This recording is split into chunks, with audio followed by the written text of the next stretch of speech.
right, welcome back to the Geary Theory. I'm your host, Lauren Geary, where we talk about pretty much anything against mainstream narrative, and I'm here for it. Truth will not be silenced here.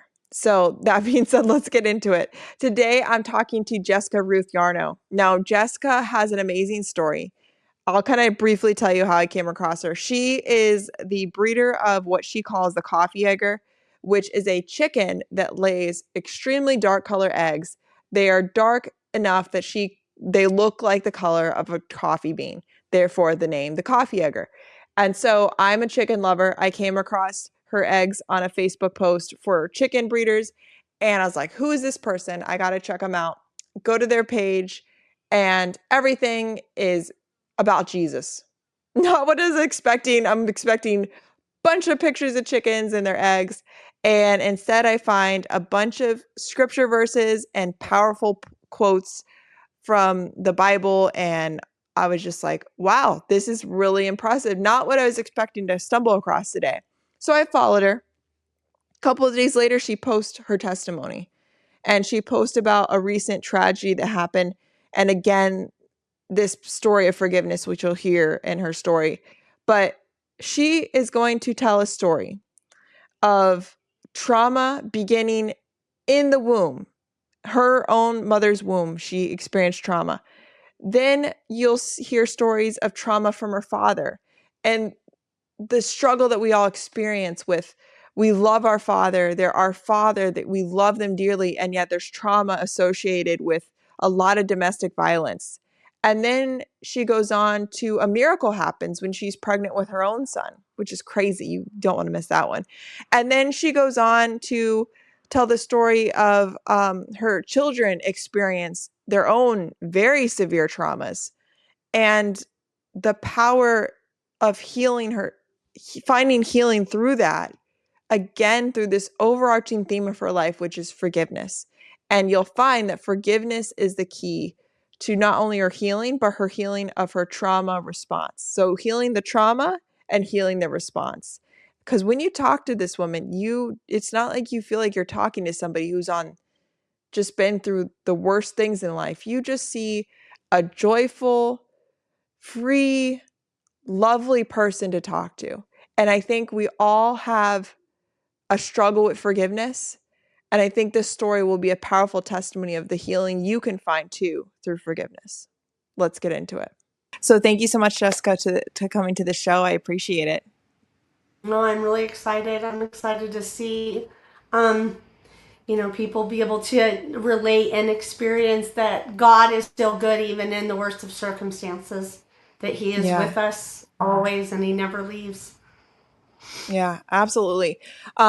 It's so funny. Before our call today, my daughter was walking around the house and she was singing a song that I sang as a little girl. And I Mm. immediately had this flash of me being like that as a child, like as if I was looking at myself singing this exact song when I was a girl. And she was just so sweet and innocent. And then I also had at the same time this relationship of just trauma that I endured from my childhood, and thinking, how could people have hurt such a beautiful creature? And I was looking at myself through the view of my daughter from like a objective perspective. And I just heard at that same point, I heard Christ say, and I guess let me backtrack. So I saw myself in this perspective, and then I was like, I felt the pain of if somebody had, as if somebody was like, wow, why would somebody hurt me like that? The trauma that I've experienced. And then I just felt the pain that I should have allowed myself to feel as the child, and the Mm-hmm. innocence of that. And then at the same time, I almost felt like Christ was telling me, and as much as anybody would hurt to see you as a child in that pain, I hurt. And it kind of gave me that, like, wow, like I was suffering and Christ was hurting to see me suffering. And just that, like, as if any parent would look at their child and see them suffering and be in pain that they're suffering. And I was thinking about how that's a really, I think, a good example, I think, of what your story is going to bring about, is just that we are still his children and he still loves us, even though we go through trauma, and it hurts him to see us in pain too.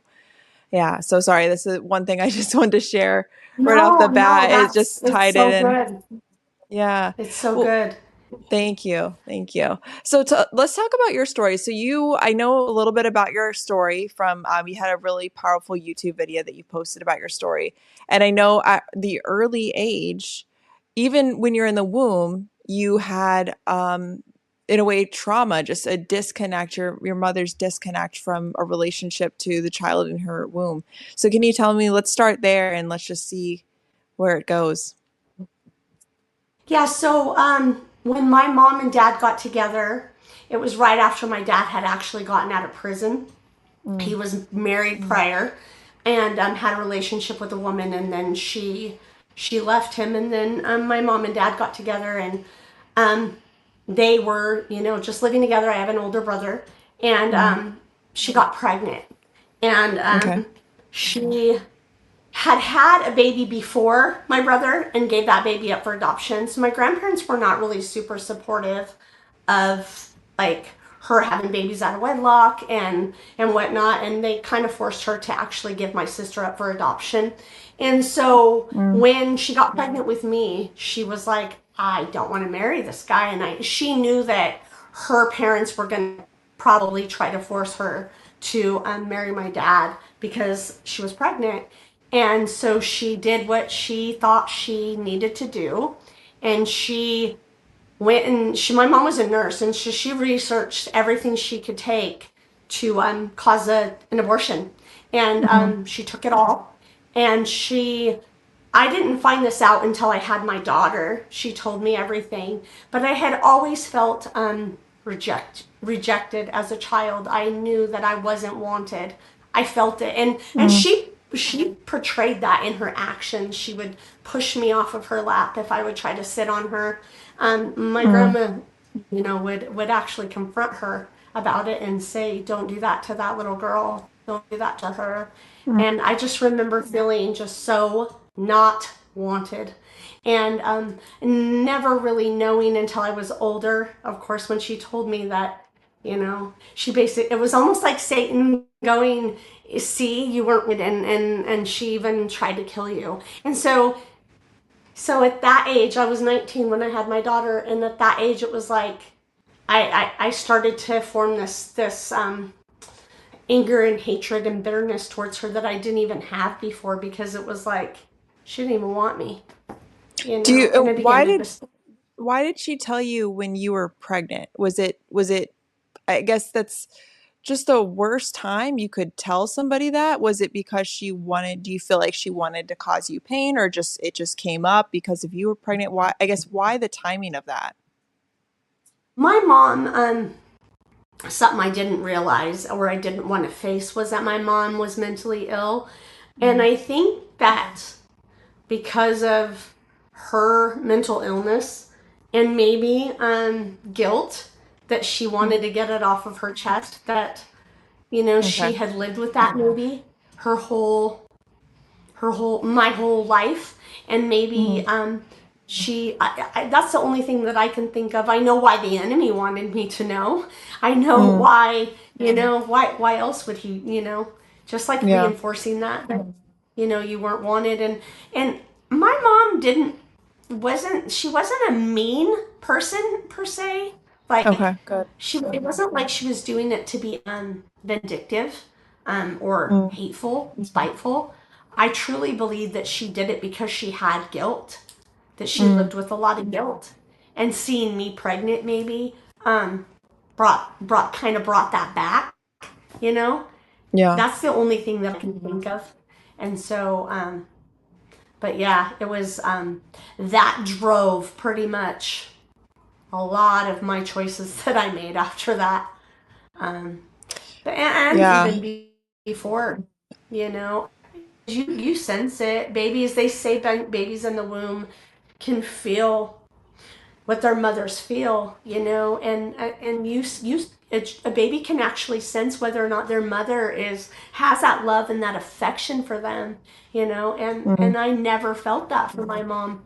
I never did.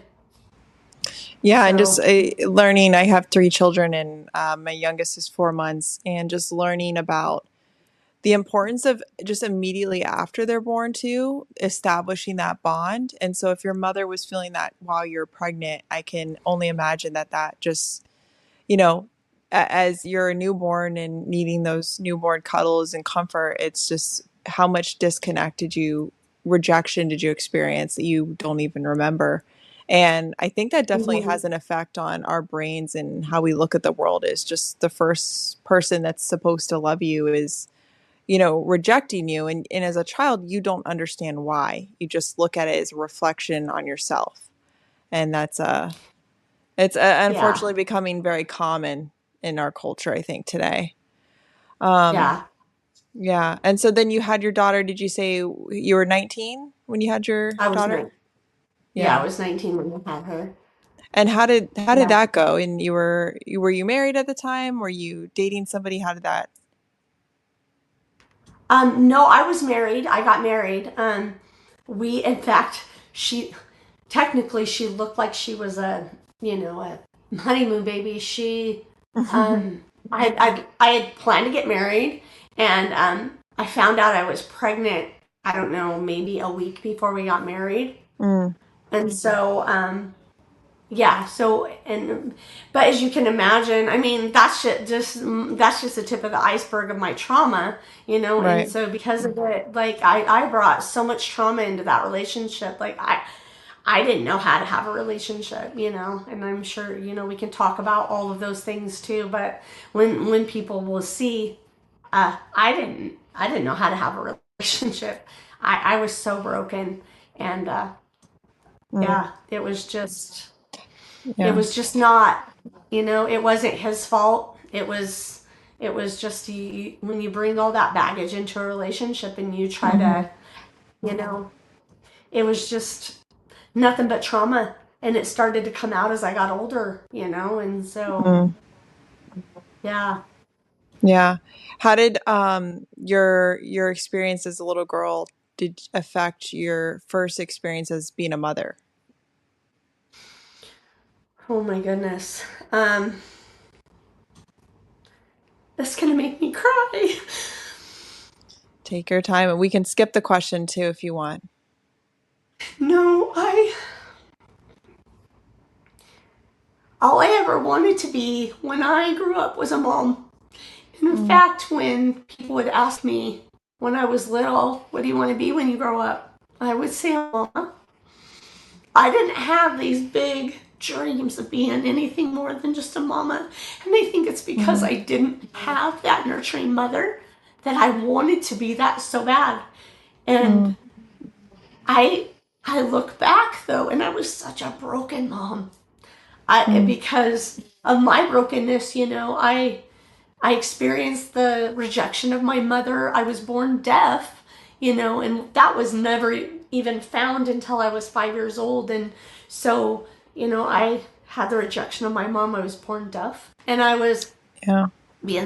I was being sexually abused by a family member, and then, my dad was a drug dealer, and so um, I had guns pointed at my head and screamed out to get on the floor when I was 5 by police officers that busted through right by my bedroom window or bedroom door, sorry.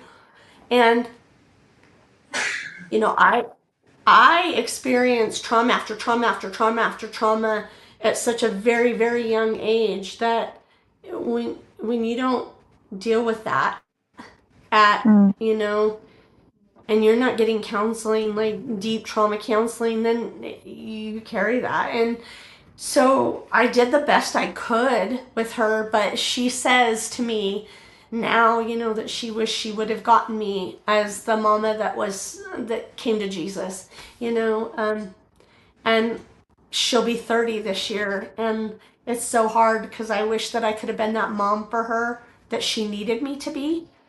mm, But I didn't have any tools, yeah.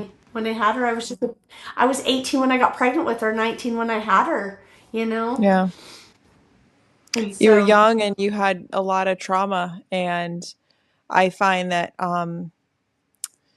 it's you learn. I've been becoming more compassionate towards my parents because of becoming a parent myself. You realize how hard it is, how much of the negative that you were raised with, like unconsciously, just goes into your style of parenting. And it takes so much work to get that out. And so I find that a lot of my forgiveness of my parents has come through just being a parent myself. And I think it's hard to understand that until you've kind of gone down that journey. So let's rewind a little Mhm. bit. Your childhood. You said your father was a drug dealer, and because of that, the cops busted in. And what happened that day? I mean, did you stay with your mom? I guess let's walk through that day a little bit more if you don't mind. It's okay. So I was in what I remember is I was in my bedroom and I was on the floor playing. I think I was playing with Barbies. I used to have this like amazing little Barbie doll like set Mm, thing that my mom had had growing up, and she gave that to me.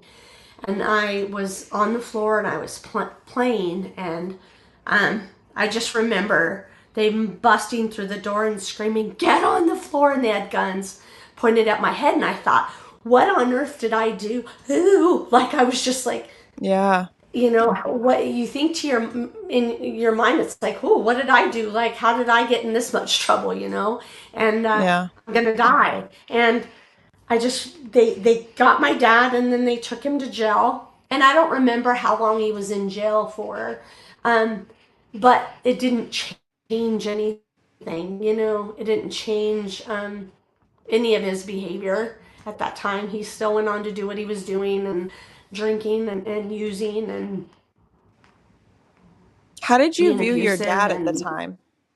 What was your perspective on your it's dad so as a child? I still loved him. Yeah, I loved both of my parents. I loved both of my parents. I yeah. loved my mom. I loved my dad. I just I felt so lost, though, as you can imagine, Hmm. because he's doing all these horrible things. He I mean, he put a gun to my mom's head. He blew the light out in the bedroom, and I you would think that I would be, I'd hate him, but not as a child. I didn't. I never did. I still loved him because he Mm. was my dad, and he scared me. I was afraid of him. I was afraid of him when he was drunk and the monster that he would become. But I still loved him, And I'm sure you just have like I some think any of positive us do. memories. We all have positive memories with our parents I too. do. Do you find it's I hard to do, especially with my distinguish, dad. like, yeah, it's hard to distinguish Because the two different sides of our parents when you have positive and extreme negatives, but then you have these extreme positives. And I find that gets when you become a parent yourself, you get very confused on what to take and what not to take. I don't know if you have that experience, but that's something that as far I've as been thinking about. well, when it's ingrained in you. I mean that abuse and the neglect and the drugs and the drinking and just it was just so crazy. You really actually start to think that's normal. Mm, yeah, I can see how that That's would what's happen. sad. Yeah. And and so I didn't realize how bad it was until I started to get older, and then realized it was like, wait a second, ain't nobody else's dad does these things. Your Mm, dad didn't put an axe through the windshield of your car when you were a yeah. kid. Like, just like the things that he would do, I didn't realize that that's not normal behavior, and even the way, you know, even my rejection from my mom, I started to build like my self-worth and Sure. who I was, and that I wasn't worthy of being loved. And so it was like that was at such a young age, it was a foundation for me that you aren't worthy, you aren't wanted, and then knowing I was deaf and like just all those things, it just reiterated that, and just it just built and built and built, and that's the foundation that I had, was just basically that, this is normal and you're not wanted. And then, it's just kind of how I just live my life, Yeah. and not realizing that um it wasn't normal until I was older, and so, but my that you mentioned that, you probably have good memories. you know my dad was a monster, but my dad wanted me. I was his Mm, firstborn, and he doted over me. He did. He really actually did. I know that might mm, sound crazy, but when I look back on it, I can say this now, that I was special to him, and I still mm, am. And it's taken me a long time to realize that I am. But when I did tell my dad that my mom tried to abort me, he cried. Um, mm, he didn't know. She didn't tell him, and so it was very traumatic for him to hear that. And so, but yeah, when I was little, I remember, and I don't know, maybe it was just me, but I used to fake being asleep so he'd pick me up and carry me. And mm, I remember like him laying me on his chest and me hearing his heartbeat. mm, And that was just so comforting for me. I know that might sound so crazy because this man would do horrible things, but I just remember like that was a comfort for me as a child. I can mm. remember that very, very vividly. Um, I feel like you were seeing a glimpse yeah, and of I who your dad just, was in that moment, versus when you have these traumatic moments. It's the drinking, the drugs took over, and it's not who he really is, even though he's doing the actions and he's making those choices to take on those substances that change, his personality. But I think yeah, that yeah, even as a child, and correct me if I'm wrong, you knew he was a good person. He just had challenges that brought out the worst in him. Yeah. yeah. That's the thing, is it's taken me a long time to realize that he actually did love me, Mm, and that um because there's just so many levels of stuff that you go through, when you have so much deep trauma. yeah. And just realizing, like, going back and going, Jessica, look at all the things that he did do for you, though. Because he would write, like when him and my mom finally did get a divorce, he would write me, he would Mm, write me letters. And I really, like, I connected with him, and he connected with me. And he was so excited when I was born. He really mm, was. He was just broken. He was just really broken. And so, yeah, I just think that we, I don't know. I just, it's just hard. And it's hard, because I used to like connect the whole Heavenly Father thing with father. And it was like, father to me means trauma. yeah. Father to me means abuse, and so that was really hard for me to realize, like, but our Heavenly Father is not, he's not an abusive father, he's not a neglectful father, he is a Mm, present father. And so, learning that the name Abba and Father, that he is the good father, he's the one that gets to fill the gaps of our earthly fathers, the ones that, when they mm. fall through the cracks, and God just comes in and he fills those gaps. And so that's one thing that he's shown me, is that your heavenly father isn't going to let you down like your earthly father has. Mm.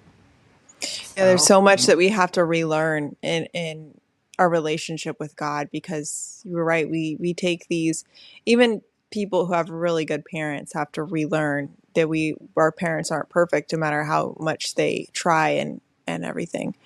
We need to relearn what father, what mother, all these things really mean in their purity. And that's just something that mhm. you have to, is discerning, growing up, learning. And it's rooting out those lies, I think, that we were really taught through our life experiences to understand. It's like I kind of think of it as God is pouring like a cleanser on us, like hydrogen peroxide on a wound, and it really hurts. But once the healing takes place, then you know what your wound, like what true skin, what a healed wound should look like. And Mm-hmm. if that makes sense. I don't know if that's the good analogy, but um yeah, I think it's really powerful what you're saying is just relearning what Father is. And I see a lot of people Mm-hmm. that struggle with God because of their own relationship with their parents and taking that example or saying, well, if God loved me, this wouldn't happen. Um, it's all different. If God was So, so good, I used to say that a lot. If God was so good, then why did my mom try to kill me? If God was so good, then why did I have guns mm, pointed at my head? If God was so good, then why did X, Y, and Z happen? One thing I realize is that God is good all the time, and all the time God is good. And mm, just because our circumstances are not doesn't change his goodness. God's DNA is goodness. Like mm, he is goodness. There's you can't our circumstances don't change who God is and his attributes. And so mm, once I started to realize that God's goodness wasn't dependent on my circumstances, it was like, oh, and then once I realized it's like he's God and my parents aren't, and mm, that I could let them off the hook for not being God. And then I was like, whoa, like they get to be broken and I can still love them. And yeah, he just, yeah. he walked me through that. And so, yeah, yeah. The story of Job, really. I mean, I'm sure you've related your life to this, but it's a story Mm-hmm. that I grew up knowing about, but I feel like culture is rooting out this story. I keep hearing it about it and just other media streams I follow is the story of Job. And I'm like, people must be relating to Job more than they've ever related in human history because all I'm hearing about is Job and how Mm-hmm. you know the story, but basically for those who are listening, it's a man who had everything and the devil comes to God and says, let me take it all away because everything in Job's life is good, and if we make his life basically really difficult, then he won't worship you like he is now. And so basically the story is that God gave the devil permission to wreak havoc on his life, and you could go through the story and learn all the havoc, but it was pretty bad stuff. And he didn't say that in all that suffering, he still said God is good.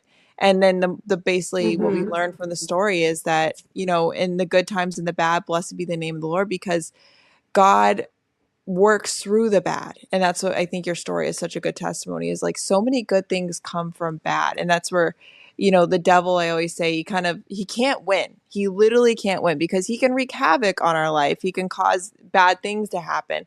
But even in that, God can still use that for good. And it's like no Oh, matter what he even, yeah, does, it's powerful. It's yeah. like, he causes havoc on our life. So what do? We pray more. It's like, well, what a slap in the face to him. It's like, well, now I'm Mm-hmm. going to pray extra hard. Thank you for the reminder that I need to do that. So that's That's kind of how funny you I say look that. at it. I always say this is what when I teach because I teach and I just try to pour into people. I always say, especially where I've come from. I always say I'm going to kick Satan in the slats for ever messing with me. That I'm going to pray harder and I'm going to dig deeper into the Word and I'm going to preach the gospel to more people and I'm going to share Jesus with more people because he thought he had me at Mm, conception, yeah. and now it's like God showing me like I always planned for you to. I always knew you were going to turn your life around and give your life to me, Jessica.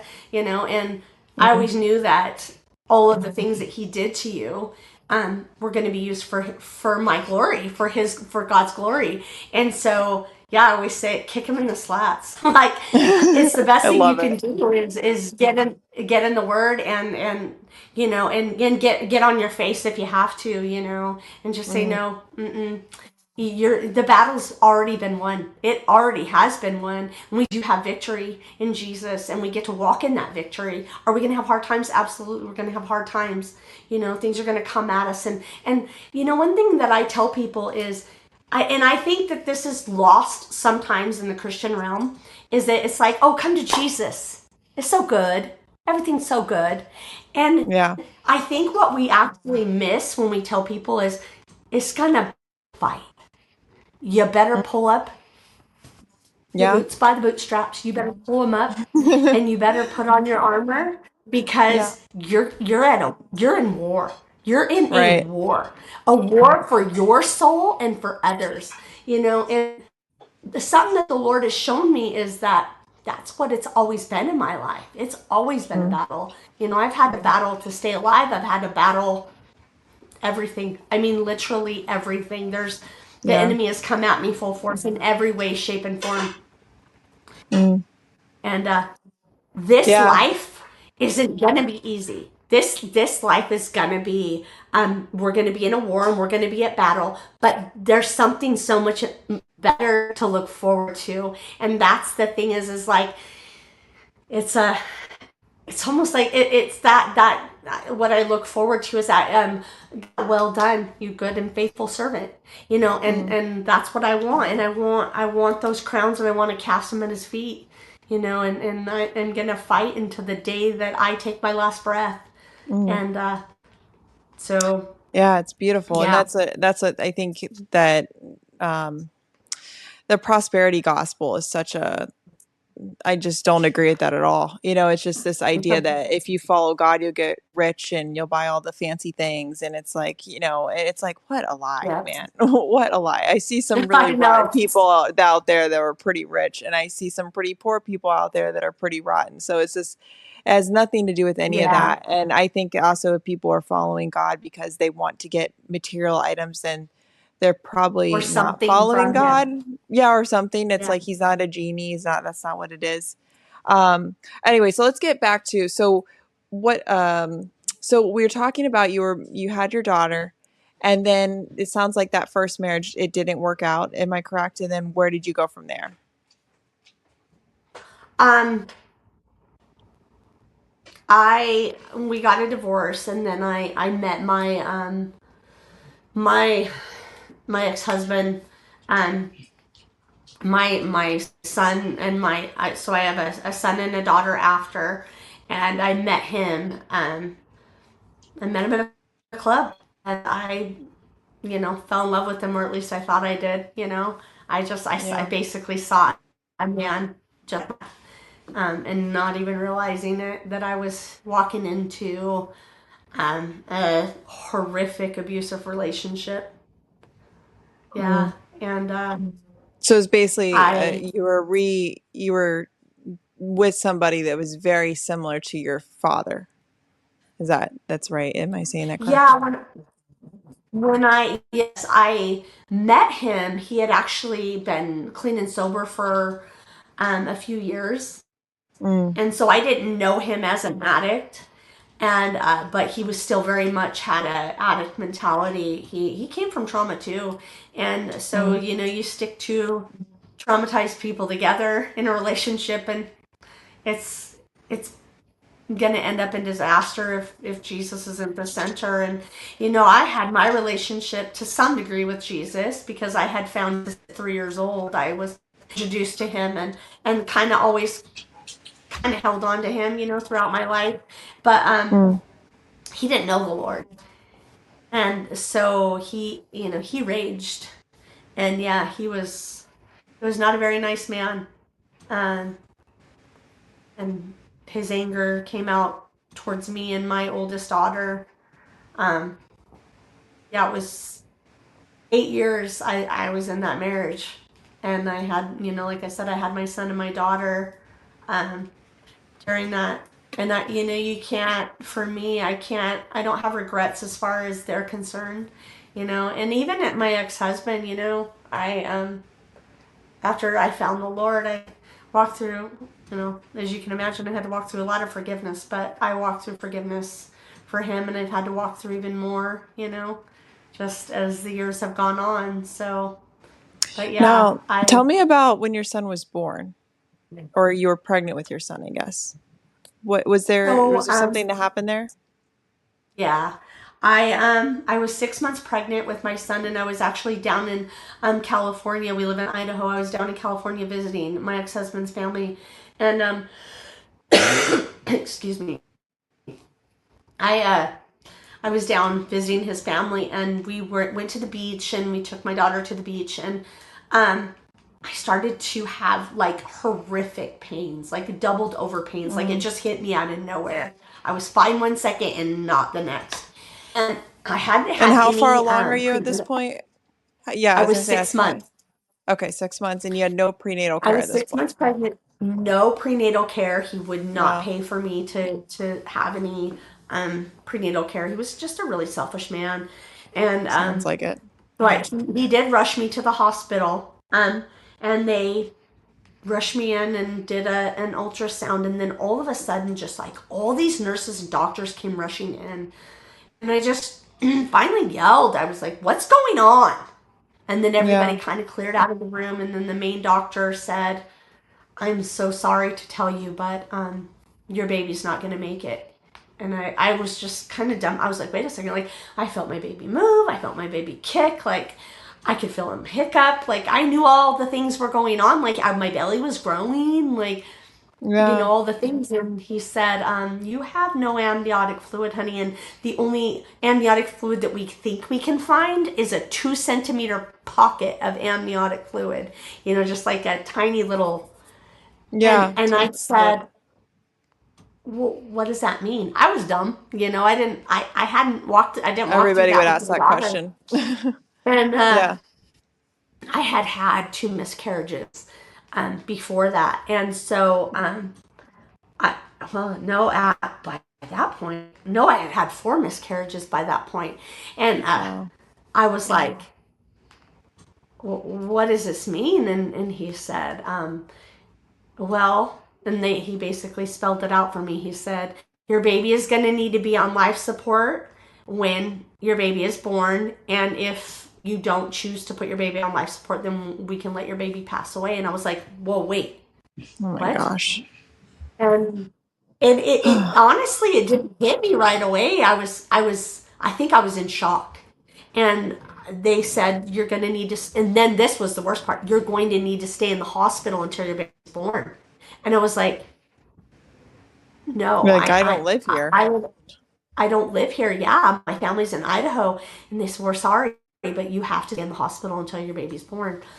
So they admitted me, and they put me on complete back bed rest. Like, I had to lay flat on my back. I couldn't, like, they didn't even let me like sit up. And that was Mm. what was so weird. I look back at that now and I'm like, that's so odd. Like, why? Didn't make any sense Yeah. to me. It's like, okay. And I was in one of the best hospitals down there, and it was in San Jose. Yeah. It was a level 4 NICU hospital, and I was there for 4 days. And every day they would do an ultrasound, and every day there was no amniotic fluid. And it was just every day they would just reiterate, like, it's the same, nothing's changed, and the doctor even said there's no way that it can change. Like, your baby has something significantly wrong with him, and we don't know exactly what it is, but we just know that basically he was incompatible with life. And so they were doing all those ultrasounds, and I just remember laying in that hospital bed, and I had it out with God. And I was mad. And I said, why did you let me carry this baby until he was 6 months old, 6 months gestation, and then now you're going to take him from me? Because I knew that God was the creator of life, and that if he was going to take him, it was going to be him. And I was mad. I was just so mad. Why didn't you just take him early? Why didn't you just let me have a miscarriage, And I was screaming and yelling at him, but I was calling all of my family and everybody in Idaho to pray over me. And I had a really amazing church family that I kind of grew up in. I was there here and there, but they were so dear. They were so dear to me, and they just prayed over me, and they prayed over him. And I just remember that last day, I finally came to the realization I was going to lose my baby. Mm. And I had a peace over me, and I felt like the Lord spoke so clear to my heart. And He said, I need you to check yourself out of this hospital, and I need you to go home. And of course, I'm arguing with God, and I'm like, but they said that if I do that, he'll die. And then God spoke to my heart and said, but they say he's going to die anyways. And I thought, you're right. Like, I mean, I was if thinking my that, baby's like, why gonna did they die, have like, you laying down if he's gonna, they're having you do all these things. yeah. Yeah. Well, and I mean, yeah, and I look back at all that and it was just kind of crazy. It was just torture. It was torture. And so Yeah. I said, okay, and I checked myself out. I signed myself out, and the doctors and nurses were very angry with me, but I had that right because it was Yeah. my, they're telling me my baby's going to die anyway. It's not like I'm putting his life in danger. And he said, if he's going to die, I'm going to go home and I'm going to be with my family. And so I got on a plane. I drove and I got on a plane and I came home to Idaho, and I went to check my into the hospital. They had already called the hospital and let them know that I was on my way. And mind you, this is like 27 years ago, 28 years ago. And Hmm. so they didn't have like records that were transferred like they are now. It's not digital like it is now. And so it Yeah. took them a little bit, and they didn't have my records when I got there. And so she looked me in the eye, the lady looked in the eye, and I'll just never forget. She was so calm and peaceful with me, and she's like, "Ma'am, you need to come back, and we'll do an ultrasound in the morning." And I said, "No, you don't understand." I said, "I've already had 4 ultrasounds. My baby's gonna die like if I leave." And she's like, "It's okay, ma'am. Just come back in the morning, and we'll do an ultrasound." Because they checked me to see if I was leaking fluid, and I didn't have any fluid. Mm. And that's what I was trying to explain to her. And she just was so calm. And I was like, well, she's not going to keep me. So I called my ex-husband. He came back to get me. And then I came back the next morning. And I had an actual doctor do my ultrasound. And they had my records by that point. So he was able to look and see that there was no amniotic fluid there. This is the most amazing thing for this man to be able to see this. And he puts the Doppler on my belly and his jaw just drops. And he starts shaking his head back and forth profusely, like crazy. And he's like, there's a mistake, there's a mistake, there's a mistake. And I said, what? And he said, oh, your amniotic fluid, it's here, it's here, it's all here. And I was like, no, that's not a mistake, Wow. that's a miracle. And I got Yeah. up, I cleaned myself off, and I went home and I carried him to term. And that was my first time that I got to experience a miracle, Yeah. a true genuine miracle in my Wow. life was seeing God take a 2 centimeter pocket of amniotic fluid, and then all of it was there, And multiply it. and I gave birth to him. Yeah. Yeah, and he multiplied it. That's what he does, Yeah. and I didn't ask God. I didn't ask God for a miracle. I didn't even expect one, honestly. I just knew that he was going to do what he was going to do, and I had to be okay with that. And that if he called me to that point, then he was going to get me through it, and I had to lean on him. And I got to Do you give birth to him, and I gave birth to. Sorry, Wow. go ahead. Do you feel like that was your first moment in your life that you can recognize a complete surrender to God's will? Or is this something you'd been Yes. practicing? Yes, it Yep. was. Yeah. Absolutely. What was No. your Oh relationship no. with, Oh no. I was so far. say it again.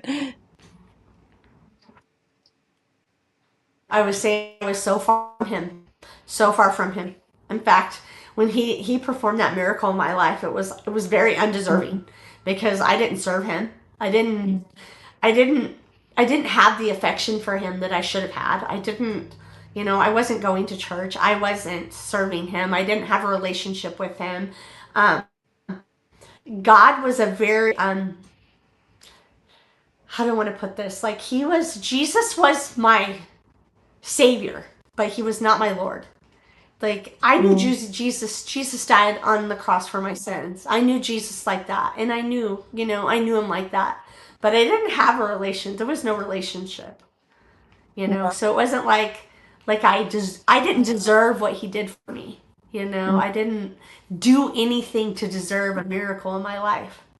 You Yeah. know, so Yeah, and that's I guess the lesson is we don't deserve any of this, but it's really powerful when it happens to a person that you don't, it's I think that's what's so good about your testimony is that people don't see you're a person at that point in your life where you're praying constantly and reading the Bible multiple times a day. And, you were just a person that at that moment surrendered completely to God's will. And that's sometimes all he's asking. Mhm.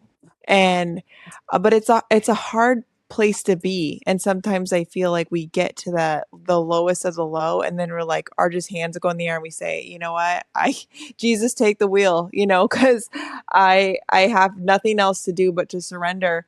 Now, so you were saying at that point too in your life, you were always believed God was real, but you didn't really have a relationship with him or you didn't see him as your Lord. Would that be the best way to put it? Yeah, I never did see him as the Lord over my life. I Yes. You I still kept a distance from him because I didn't see him as a very good God, even though he just performed an amazing mm, miracle in my life. Because if he was so good, then why was I born deaf? Why did I have guns at my head? Why did I see my dad put an axe through the windshield of the car, beat my mom? Watch my yeah. mom abandon us, put a gun to her own head. You know, all the Yeah. things. Why did I go through all of those things, if God was so good? And so I still have that mentality. If God was so good, then why did those things have to happen to me? And Yeah. so even after, I still had that attitude. See that one moment of surrender at that point in your life, a miracle happened.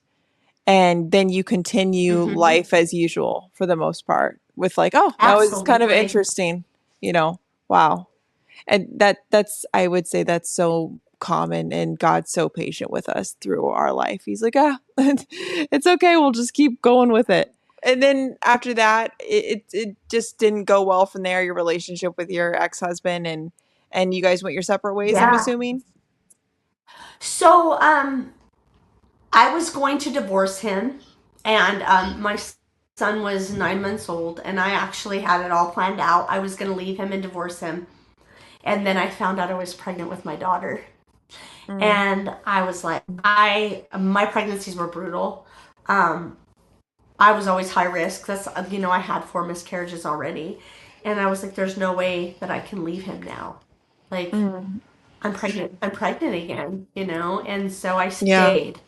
That's when he became physical with me. Um, he had slammed me into the wall when I was just a few months pregnant with her and he threatened to kill me. He used to he would really mess with my head and tell me, I'll kill, if you ever leave me, I'll kill you and bury you where nobody will find you. And he just thought it was so funny. It was just like a Yeah. joke to him. But it traumatized me. And I always told my family Sure. and my friends, if I end up dead, he's the one that you need to go look for because it will be because of him.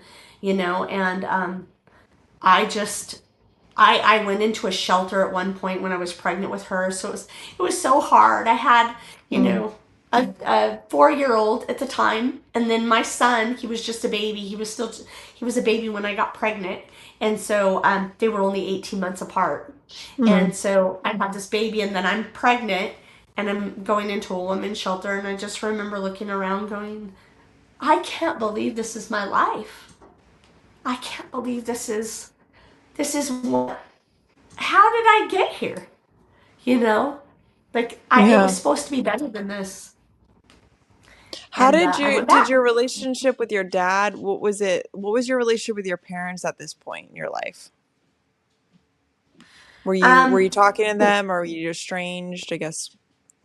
no, I always talked to my parents, but my dad was a full blown. I mean, he got into a motorcycle accident when I was 7, and he died in life. He actually died in life flight. And they brought him back, Mm, and he did okay for a while after that. And then, of course, my parents, they got a divorce and went their own separate ways. And so my dad was drinking, and then my mom was using, and that was my life. Like my mom was always using. yeah. She used my whole life, So you're and going so through this and you don't even I didn't have have family them. to turn to. you have to go to a shelter. No, no, absolutely not. No, I had to figure things out on my own. I didn't Mm, have family support at all. Um, yeah, I mean, had I, it would have been different, but no, I didn't. Not even my grandparents. My grandma wasn't very supportive either. So mm. yeah, I didn't have that to fall back on. What's it like being in So I just had to a try to figure. women's shelter? What is that like? Would it being surrounded by women going through the same thing? What was that like? It was like a prison, honestly. The beds were like, honestly, they remind me of the bunks that I slept in jail. Um, Mm. yeah, because And I mean, then they're having like your children in metal. that. Yeah. Yeah, it was. It was almost, yes. And that was the thing is I thought, I'm actually like, I felt like I was traumatizing them by being there. I know that might sound crazy, but I felt like home was better because I knew what to expect at home and I didn't know what to expect there. Yeah. And I remember this big, huge pile of clothes because we didn't have anything when I went. We just got in the car and left. And I remember just digging through this big pile of clothes for me and my kids. And I was pregnant, so I was trying to find stuff that would fit me. And oh gosh, I haven't talked about this. So it's like just all coming back. But it was hard. It was really hard. I just remember I felt really alone. Yeah. And I It's was a locked shame. in there. It was for my it was for my own protection and protection of the kids, but we were locked in, and so Wait, they he couldn't locked get you in in. there? And Wow. they did. I mean, because I mean, you can leave, but if you leave, it's like you leave and you don't get to come back. And so, Yeah. um, basically, that's their stipulations is just like this is to protect you. So we're Yeah. protecting you. You have to be kind of confined, and they have all Yeah. these rules and stuff, and yeah, And it's like that seems yeah, like you were experiencing, it's like it's not like you went to a place where it was warm and safe and comfortable and your children felt comforting. comfortable. And it's like so Oh they're no, giving you an option that's almost in a way worse. It's just a different type of worse, or maybe it's just as bad but different. And how many women would look at this and be like, well, I was kind of better off with the abuser. Maybe I had at least a home and I only got abused so often versus seeing your children confused. And what a shame that they're, at least in that situation, the facility wasn't better and wasn't the support that you couldn't get from your own family. Um, that makes me sad that I yeah, hope it they've was it gotten was what they had better. to offer. Yeah, I think the thing is you have to be ready. Like you have to be at your very, very, very wits end to get out of that kind of relationship. Anyways, though it doesn't. I don't know if even having a homey environment would have made a difference. I think Yeah. if I would have gone into a situation that was maybe a Christian based program, maybe that would have made a difference, but it wasn't. It was very worldly. And Mm, so I literally ran right back. I think I was only there for a few days and then I ran right back to him. And of course, he took me back in with open arms, yeah. you know. So, Do you think there's a and then relationship I between stayed. do you think there's a relationship between like people are addicted to drugs, alcohol, but almost addicted to their abuser? Do you think that's a thing that people experience? Yeah, because it's familiar. It's Mm, familiar to be abused. It's mm, so leaving the abuse is unknown, and it's scary, and it's change is scary, and the unexpected, and being in my situation and being deaf, and not having, dropping out of school, not having an education, not having that background. Um, mm, I I went back because that was familiar. Like I knew what to expect. It was like, well, if I just didn't get on his bad side, then everything was okay. And um, I quickly learned, well, not quickly, it took me a while, but I finally learned that there was no good side. mm. in that relationship. It was narcissistic behavior, and I didn't know what to call it back then, but I see what it was now. Um, Yeah. that he would pour lies into my head about who I was, and tell me that I was worthless. He would tell me I was just like my mother, which I knew was a lie because I was not just like my mom because I love my kids fiercely. I may have been a messed up mother, but I loved my children fiercely. I loved them with everything that I had in me, Mm. and he would tell me that I was never going to amount to anything and that I would be just like her. And my mom was a full blown drug addict, and I was not at that time. I didn't use drugs. I didn't drink. I didn't do those things during the time that I was with him. It wasn't until after I got out of that relationship that I went down that road. But Yeah. I I just I remember thinking I'm in a nightmare and I'm never gonna escape it. And he all the time he was threatening that if I left that he would kill me. And so it was like, well, I'm in this mentally abusive relationship, sometimes physically abusive relationship, and if I leave, I'm gonna die. But I'm gonna die in it. I just felt like there was no way out. I remember one of the times, it would have been the last time that I tried to commit suicide, is um, I felt like there was no way out, and I look back now and it was so sad because I had all of my kids and they weren't enough to keep me from trying to take my life. And my best friend found me Mm. and she saved me. And I woke up a couple days later in the ICU, and I remember being mad that I was still alive because I knew I saw him. He was the first person I saw. I didn't want to go back into that relationship. Yeah. I didn't know how else to Ugh. get out of it because I was being threatened with my life. I'm going to die anyways. Why can't Yeah. I be the one to take my life? You know? So, but I knew when I woke up, I felt like God was saying, like, it's never going to work. Yeah. And so that would have been the last time that I tried to take my life. And how old were your children at this point? Um, I think like 7, maybe 3 and 4, and then my baby would have been around 2, right So around those ages. do your children, any of them have memories of this, and have you talked about it with them, and No, what's they their weren't there. perspective? They weren't there. Oh, okay, they They weren't know there. they know about it because I've talked about it, but they weren't there. They Okay. were gone.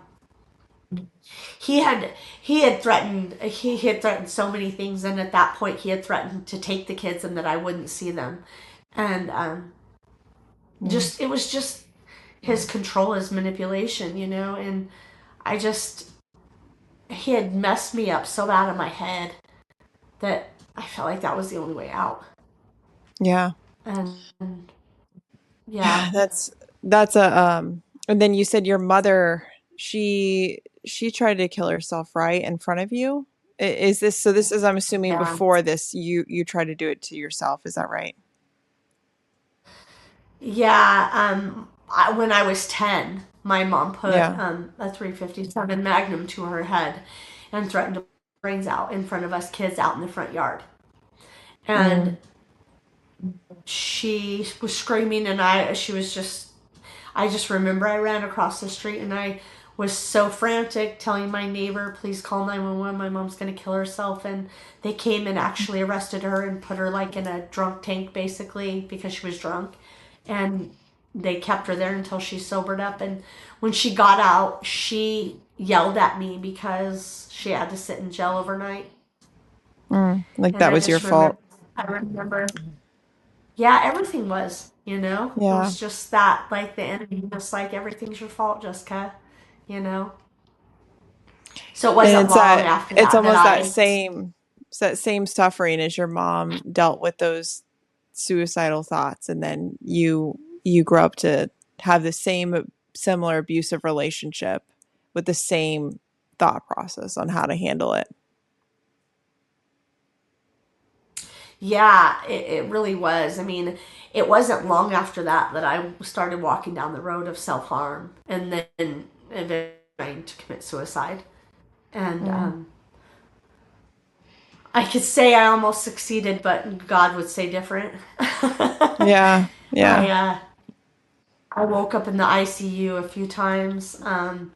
I tried to commit suicide probably over 50 times as Mm. a child, as a teenager. Yeah, and And your being put mother into a just mental wasn't hospital. aware?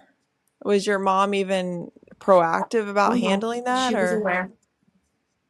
She was just so far deep into her addiction and her own issues that, one of the times, this is just the enemy reiterating how unwanted I was. Is one of the times I remember her looking me in the eye and she didn't cry. And she said, "It doesn't even hurt anymore, Jessica." Mm. And I felt like my mom had given up on me completely. Wow. That um, she didn't, all she thought about was herself, and her trauma. And it wasn't about me. It wasn't about what we went through, you Yeah. know?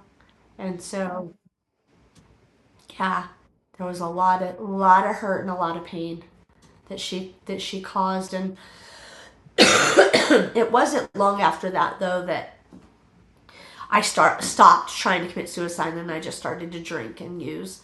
Um, Mm. and there was probably right around the time I was actually raped at 14 years old, and um, my mom let me leave with the guy, and she said that she felt like if we were only gone for about 30 minutes that nothing could happen, and um, he took my virginity.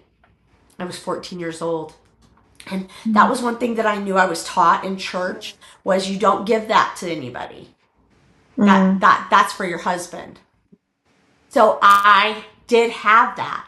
I had that growing up that I was never going to just give that to somebody. And so that was taken from me and it was just like, well, that's gone, and everything else. So what do I have to offer? Mm. And so I just went down the road of, sleeping with multiple men and or not men but boys, and then just drinking and smoking weed and partying and living that lifestyle, up until I had my daughter. And then, I knew I wanted to be a good mom, so I chose not to, go down that road for quite a while, actually, while I was in Yeah. my marriage with my husband. So, but yeah, A lot of distractions from what's really causing you pain. It sounds like you're just filling your life with distractions so you don't have to deal with the trauma that you've been enduring since birth. Um, yeah, yeah. I didn't know. I didn't have any actual coping mechanisms. So, oh my goodness, and when I was born, I had a tumor that wasn't even found until I was 21. And so I walked through my entire life with infection in my ear, in my left ear, and then deafness in my right ear. So I had deafness in both ears. I walked through like vertigo issues and like throwing My up because I would gosh. get so dizzy from it. And that wasn't they never even found that until I was 21. So I had physical pain for 21 years of my life. Like, and that was it. If you've ever had ear pain, if you could just imagine. And it was a Mm. tumor. It was literally the size of a golf ball when they found Oh it. my gosh. And they found it because I was having seizures. They finally did a CAT scan on me and were like, "You have something growing in there," and sent Oh me my to a gosh. specialist and found that I was actually born with it. It Wow. was created in utero. Yeah, they said that it Oh my collapsed gosh. when I was in utero, and I lived with it my whole life. I had all this infection that was just like draining out of my head constantly. And yeah, so Mm. it was, I was dealing with all that and then the trauma. So I was just a wreck. I was We can I was laugh at a it I, now. I was I was a mess. I was a mess.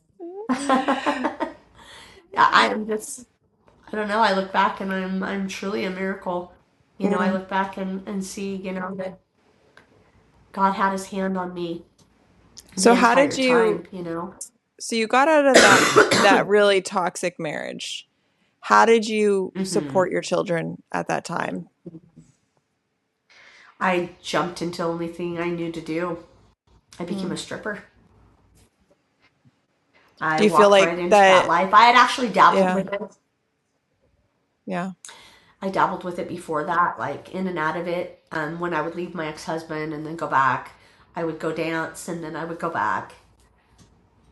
Yeah, so I mean, I started in like this rickety old, like, uh, oh my goodness, it was like a one room little club. I mean, it was tiny. It was tiny. And then I just, my sister was doing it and she's like, you should come audition where I'm at. And it was one of the top clubs. It was a Spearmint Rhino. And anybody that knows about dance clubs knows what the Spearmint Rhino is.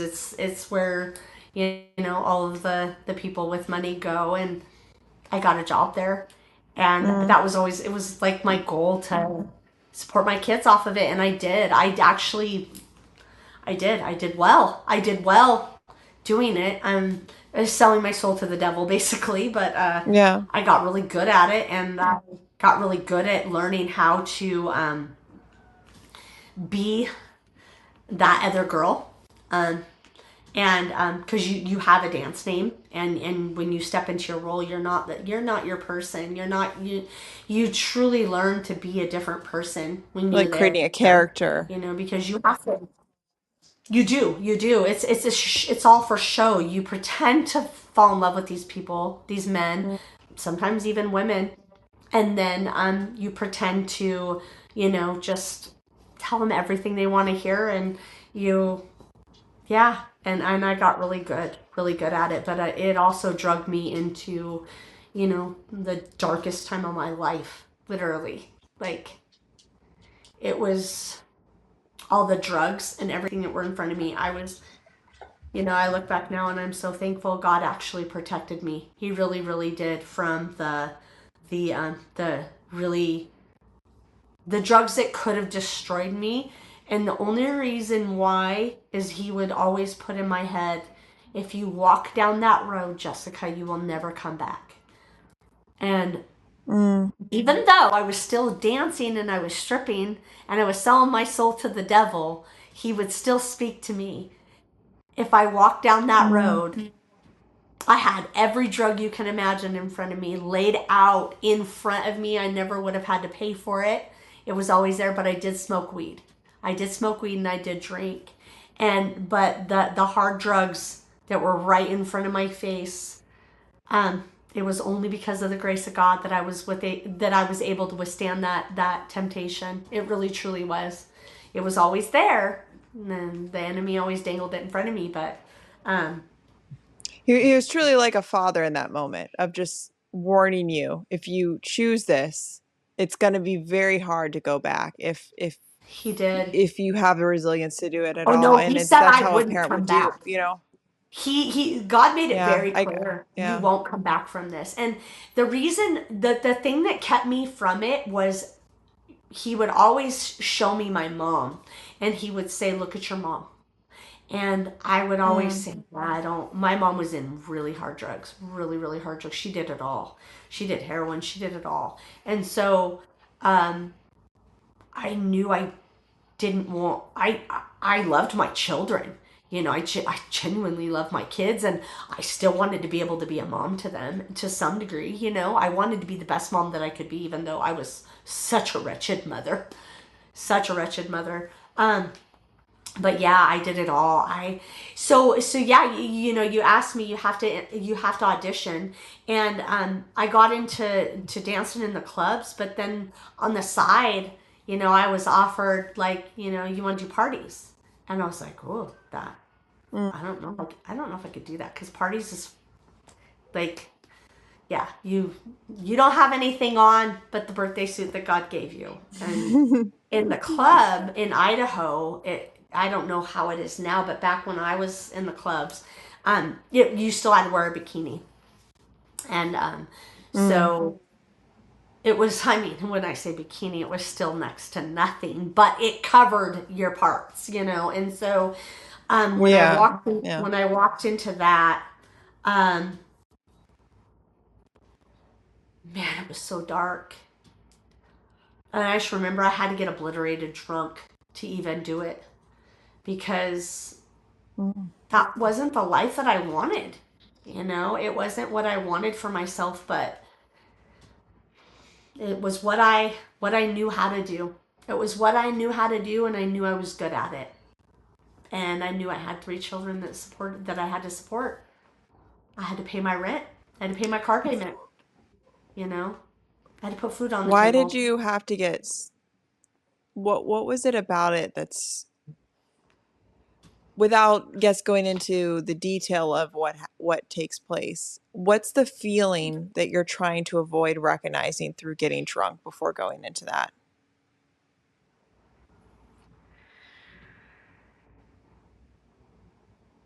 I don't. I knew I had a conscience.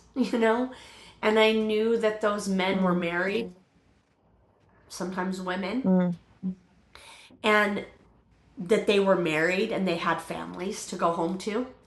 And I just, I don't know. I just knew it was wrong. And I mm, think the biggest thing is I knew they were married. I knew that most of those men that came in that club were married and they had families. And I felt like I took part in destroying those families, you know? mm. And It's so interesting because I there's so many girls now that go on this app called OnlyFans, which I'm not sure if you're familiar with it, but it's oh basically an yeah, I app know where exactly what it is. girls, Yeah. yeah, girls make their own content, and Hmm. I'm definitely I just am familiar with it from hearing people discuss it.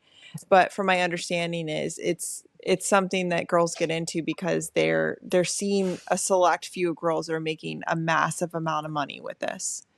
But the Hmm. reality is that most girls go on here, post one video, make maybe $50 and don't ever get these, tens of thousands of dollars in other contents out there, and it completely ruins their life. And um and I guess I just when I hear these girls talk about it, they don't have that connection of the families that they're hurting because it's all done virtually. They don't have that like face-to-face relationship with the person. And so it's interesting to me when you tell me you have to almost get so drunk that you don't have a connection with it because it's that conscience is there because you're directly experiencing the person. Um, I don't know. That's just an interesting thought I had. So you're going through that. What is it that makes you finally decide to get out of that lifestyle? Um, how'd I get out of it? Oh my goodness, I got myself in so much trouble. I had a lot of rage. As you can imagine, doing that, I was basically like at Satan's beck and call, and so I was so far from God. A lot of my anger and my rage started to well up inside of me, and it all came out one night. I had a girl that turned the lights on me on stage, and I just didn't like her. And I mean, but I didn't not like her as much as what my flesh did to her. I even look back at it now, and I can really see that I was completely controlled by the enemy.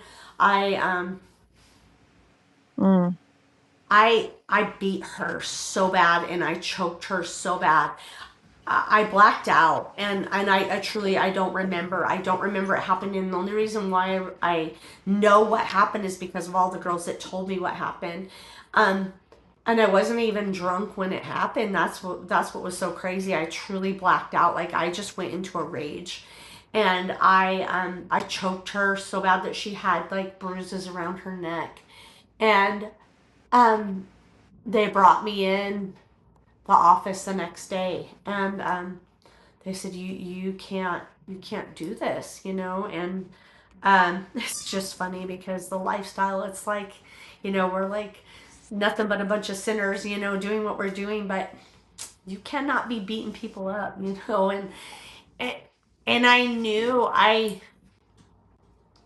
I had to take they gave me like a 3 week like punishment where I couldn't work, and that was devastating because I was like, oh my goodness, I have to make money.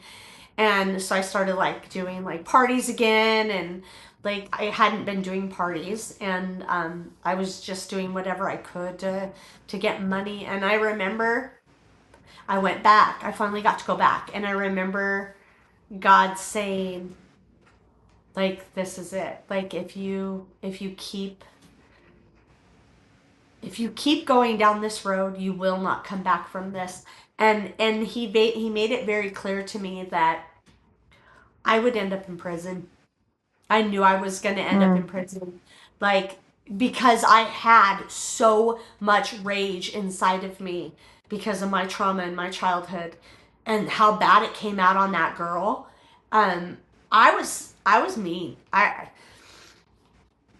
I kicked a girl's tooth out one time. Like I would like with my heels, I would just kick people in the face like if they got too close to me. Like and just like nonchalantly do it. And I hate even saying this because it's not who I am now. But I had a lot of rage, and it was just like I felt like it was control, you know. And I think that's why I stayed in it for so long is Mm. because I felt like I had some sort of control over these people, you know. And Yeah. God was just like, if you do this, like you're going to end up in prison. And I had already been in jail a couple times at that point, you know, when I was younger, and I knew what jail was like, and I didn't want to leave my children without a mom, and Mm. I didn't want to do the same things to my kids that my mom basically had done to us. And you know, I felt like I pretty much gave my kids a stable life for the most part. I know it might sound like I didn't, but I you know, they had a home, they had clothes, they had food, they had all the things, and they still had their mom that was there. And Mm. by this point, I had Yeah. gotten together with my now husband, and he was taking care of the kids while I was at work. And, you know, I came to him and I just said, and I didn't know how he was going to respond, but I just said, you know, like, can I get out? Like, can I leave? And he said, absolutely, you know. And I said, are you Mm. sure? 'Cause like, if I walk away from this, like, this is good. This is for good. Like, I'm not going back. Yeah. And he said no, it's okay. And I had my 3 children and then my two stepsons, and so we had 5 kids total together. And I told him, I said, I just want to be a mom, you know. And he said, I support you in that. He grew up, his mom worked a lot, and so he didn't have his mom there to be like support for him. And so he was on board. And I just that's how I got out of it. And I walked away, and I didn't I I remember I took all my dance stuff to like the local donation place. I'm sure that was fun for them to go through that stuff. I just You thought I you were knew doing like a what public service, but in I hindsight. know. So I was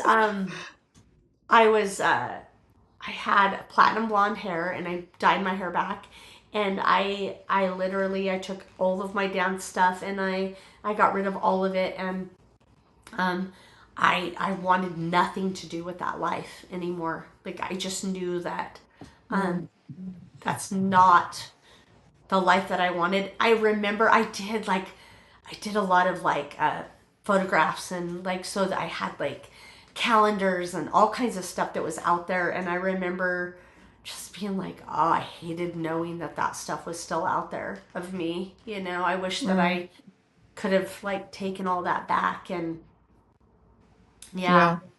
I remember one of the main reasons why I dyed my hair back is because I didn't want to be recognized by any of the customers that would come into the club. So, you know, one Mm. of the things that I wanted to share with you about the club that I think is really important too is my view on the church was really corrupted in the club. And it was Mm. because I had a pastor that used to sneak in through the back door that was one of my customers. And we called him Mm. pastor, we called him preacher, and he was all done up when he come in. He always had a suit and tie on, Mm. and it really messed up my Yeah. view of of what the church was supposed to be like. And I also had a girl that I worked with that was a Sunday school teacher. Mm, And I thought, this isn't what the church is supposed to yeah. be like. Like it's, and it kind of gave me a really bad taste in my mouth of what, you know, of God, Yeah. not just God, but really just the church in general. So I wanted to share that because that that that really messed me up. And he always asked for me. And Yeah. um Mm. I don't know. I think I it see really I taints see your perspective of what if this is, especially a pastor who's representing in a lot of people's mind the ultimate husband. The goal of the Yeah, best Christian girl is to have a good pastor husband, and you're just there to support them. And so when you see a pastor that's going in and degrading women and on a regular basis, it wasn't on a just a very one regular. time failure. It's just, I think, what does that say to somebody like yourself who has had nothing but bad men, and then the man that's on paper supposed to be the best is still, you find out, is still not ideally would be a good match, for a spouse. Yeah. Um, what tell me about that article you sent me, just to keep on this topic for a little bit. It was very interesting. It was about when they did a Christian men's conference at a hotel. Am I ringing a bell with this one? Yes. Oh, Lauren. So, Let's get into it. oh my goodness. It's sad. It's really sad.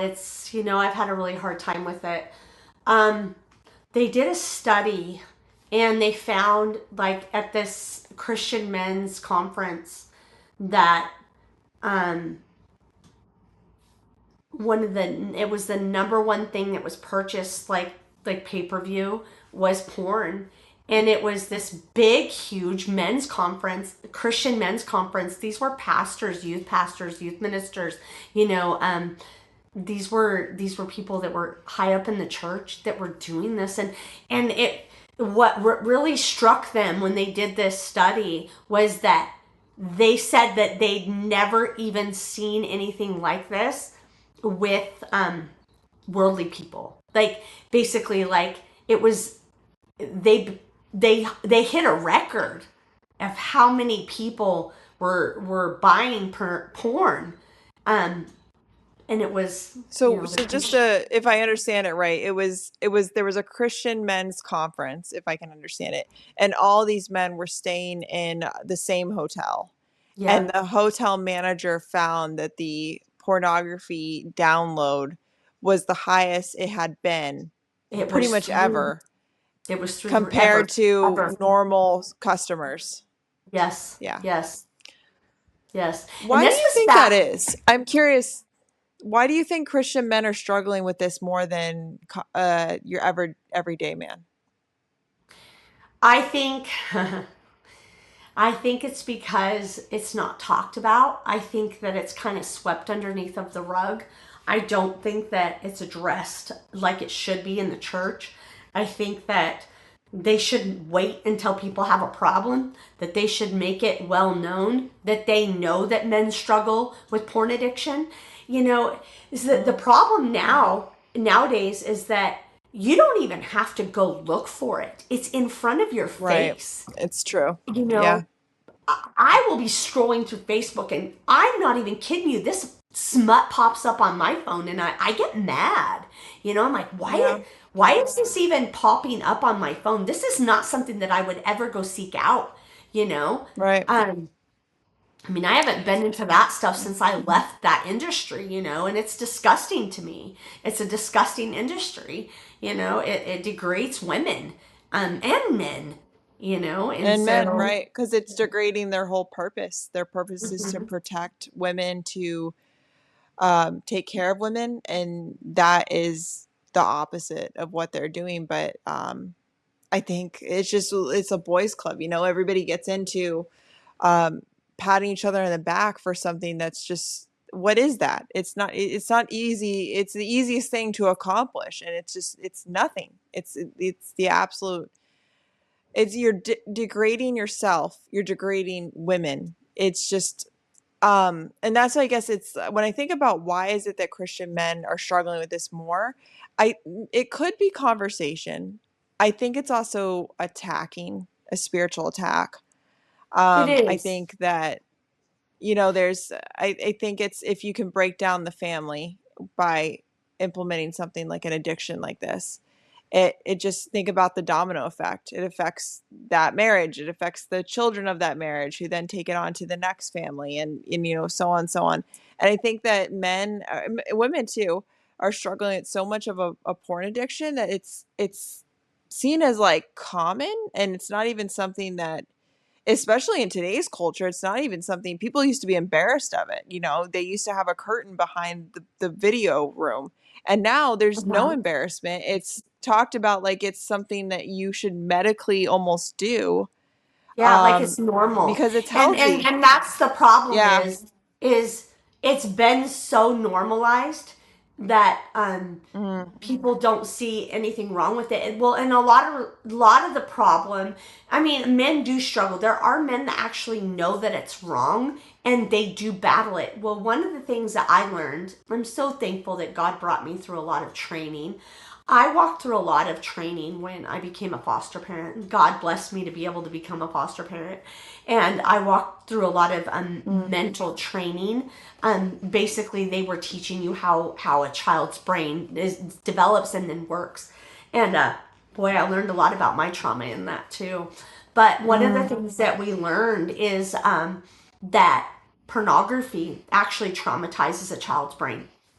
And people don't understand necessarily why that would be, but it's actually in a child's brain. You can't distinguish whether it's the sexual trauma has happened to you or that you're just witnessing it and seeing it. It actually affects the brain the same way.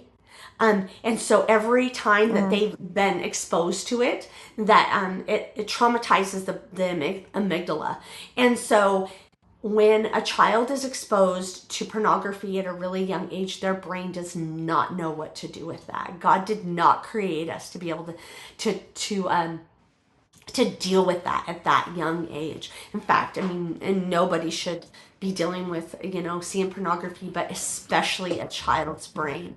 And so, what they have yeah. found actually is that a lot of children had been exposed to it. Most of the people that go on to be addicted to it later in life, it's because they were exposed. Another thing that they have found, and that there's been studies that have been done, that men and women that they've done studies of men and women in prison, and a lot of them were exposed to pornography at a very young age. And that pornography, a lot of people don't realize this, but it actually gives you a hit, just like using drugs. Basically, you're looking for a hit when you're exposing your brain to that, and so that's why it's so Mm, addictive. And so when that doesn't work anymore, they go to drugs, and then they go to harder drugs and harder yeah. drugs. And so I mean, I'd love to talk about my son and how that actually played a huge part in his addiction. Yeah, You let's know, go into because that because I think that kind of walks our way into the next kind of topic on your life story. So tell me about that. So my son was exposed to pornography at about 7 years old. And when we found out about it, I confronted his father and was mortified. And his response to me was, "Do you want me to keep him in a bubble?" And you have to understand, like, I hated the Well, internet, how was he like exposed? What on the did he internet. just stumble across it, or did his okay? So it was just an accident. Okay, gotcha. Yeah. And so, Yeah. but his dad didn't see anything wrong with it. And I was mortified. I Right. was like, Right. not my baby. I don't want to, I mean, he's my baby. And, Right. so when I look back, I can actually see how it traumatized him. And I saw a shift in his Mm, behavior after that. that's when we really started to see some behaviors come out in him. And I can see now that it was because his brain didn't know how to handle it, you know? And so he Mm, began to, not long after that, like he started using and just went after harder and harder and harder drugs, and yeah, it spiraled him, down into using heroin and then eventually mhm. fentanyl, and So he saw an image or a video some sort of content at 7. And what age did he start using drugs from that point? I mean, he used to try to get high on anything, even like I would say at 10 years old. Him and I never really talked about how young it was, but I remember him saying like he was trying to smoke stuff out in the back pasture with my nephew at, even like 8 or 9 years old. Mm, Of course, there was nothing that he could get yeah, high on young. at that point. But as far as using actual physical drugs, is he was 12. He was really little. I mean, to me, Yeah. that's young. That's very young. And that's why you definitely see when, like you said, 8, 9, maybe he was trying with, in the pastures but he was seeking that hit that he got at 7 by the content, it sounds Hmm. like. And Yeah, that's really, I had no idea that it is like I guess that you kind of intellectually know this, but to hear it in words is that children exposed to that content, they need their brain doesn't know how to handle it, because who would? And that just makes me so sad for all these kids that are given smartphones at such young age, and the parents are not involved in that experience. Me and my husband have even have we're not going to do sleepovers with our kids, but even just sending our never. kid to like the neighbor's house Hmm. to hang out with them for an hour, we're like probably not going to even do things like that, because it's the neighbor might be a normal, well-rounded family, but they probably don't have the same internet boundaries that we plan to implement when our kids are older. And so how do I know that my child's not going over to somebody else's house to have an innocent play date, and then they start playing on the iPad of the neighbor kid, and then they stumble across something, or they probably don't even stumble. It's kids are having so many open conversations now, they probably seek it out. And now my child's being exposed to this, when in my mind I just think he's 7 years old playing with the neighbor boy. Little did I know that Hmm. they could be having some content being viewed to them, just innocently, for lack of a better word, stumbling across it. And oh man, it's We live and in I a think what very, we also very talked about too. we live in a very, very, very sexualized world right now that you can't be too It's careful sad. with your children. You cannot be too careful with your kids. And I cannot reiterate that enough to anybody that's watching this, is don't let Yeah. anybody make you out to be an overbearing helicopter mother when you are saying no sleepovers with my child. You must play outside. If you're going to go to the neighbor's house, I need to be able to watch you and see you. No, no electronics without me supervising, because it literally just takes one time of your child being exposed to pornography that it could wreck them. It really can wreck them. Their brains are not equipped to handle that. And they can lead them down a road of complete and total destruction, and just as it did with my child. And, he didn't grow up in a home where his parents were using drugs, all the time or anything like that. Like my kids didn't know about it. And it was truly just when I was at the club.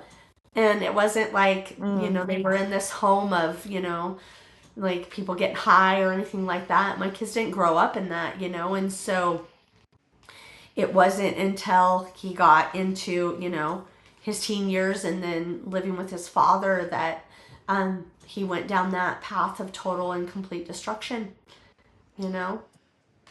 Talk to me about that. What does that mean? So um, I found out when he was about, I want to say about 17, that he was 17, 18 years old, that he was in full blown heroin addiction. And it wrecked me. And by that time, I found Jesus. I found Jesus in 2012. And it was because of my son's addiction that actually catapulted me to the Lord. You know, I always say, God Mm-hmm. used my son to teach me what faith was, and then he used me, my son, to walk out that faith. And he really did, Mm-hmm. because my son's addiction is what drove me into a deeper relationship with him. And then my son was begging to go live with his dad, so I let him go live with his dad. Well, I felt like, I was basically turning my son over to the wolves, because I didn't I thought to myself, I'm supposed to keep him with me. Like, I want to nurture him, and I want to, teach him, all about Jesus. And the more I did, the more he pushed me away. And God really spoke to my heart and said, let him go. And it didn't make a whole lot of sense, and it will eventually, but he just dove deep into his heroin addiction. I did everything I could to try to get him help. I put him into treatment. Just reached out to him in every way, shape, and form. I just let him know, mom is here. Like, I'm always here, and I watched a lot of other parents, like, shun their kids and push them away, but I never did. I never did. Anytime Shawnee wanted to come home, I let him come home, and I was always there for him. And I was so glad that I was that mom that he needed me to be, because when it came time for him to um, meet Jesus, he listened, he did. He definitely, he heard what I had to say, and he received it. And I'm so thankful for that. He did finally find the Lord. Um, 7 months before fentanyl took his life. And Mm. I can never talk about this without crying. Yeah. I fought a hard fight on my knees and on my face in prayer over him, that God would rescue him. Johnny got saved while he was in jail, and he got out of jail 7 months later. Or he got out of jail, actually. He was in jail for about 7 months. And then when he got out, he went back to his dad's house, and his dad and him were using together. His dad actually Jeez. fell back in his dad fell back into addiction before my son went to jail. They were using together. I Mm. begged him not to go back to his dad's. I begged him to come here, and he wouldn't come here. Sorry.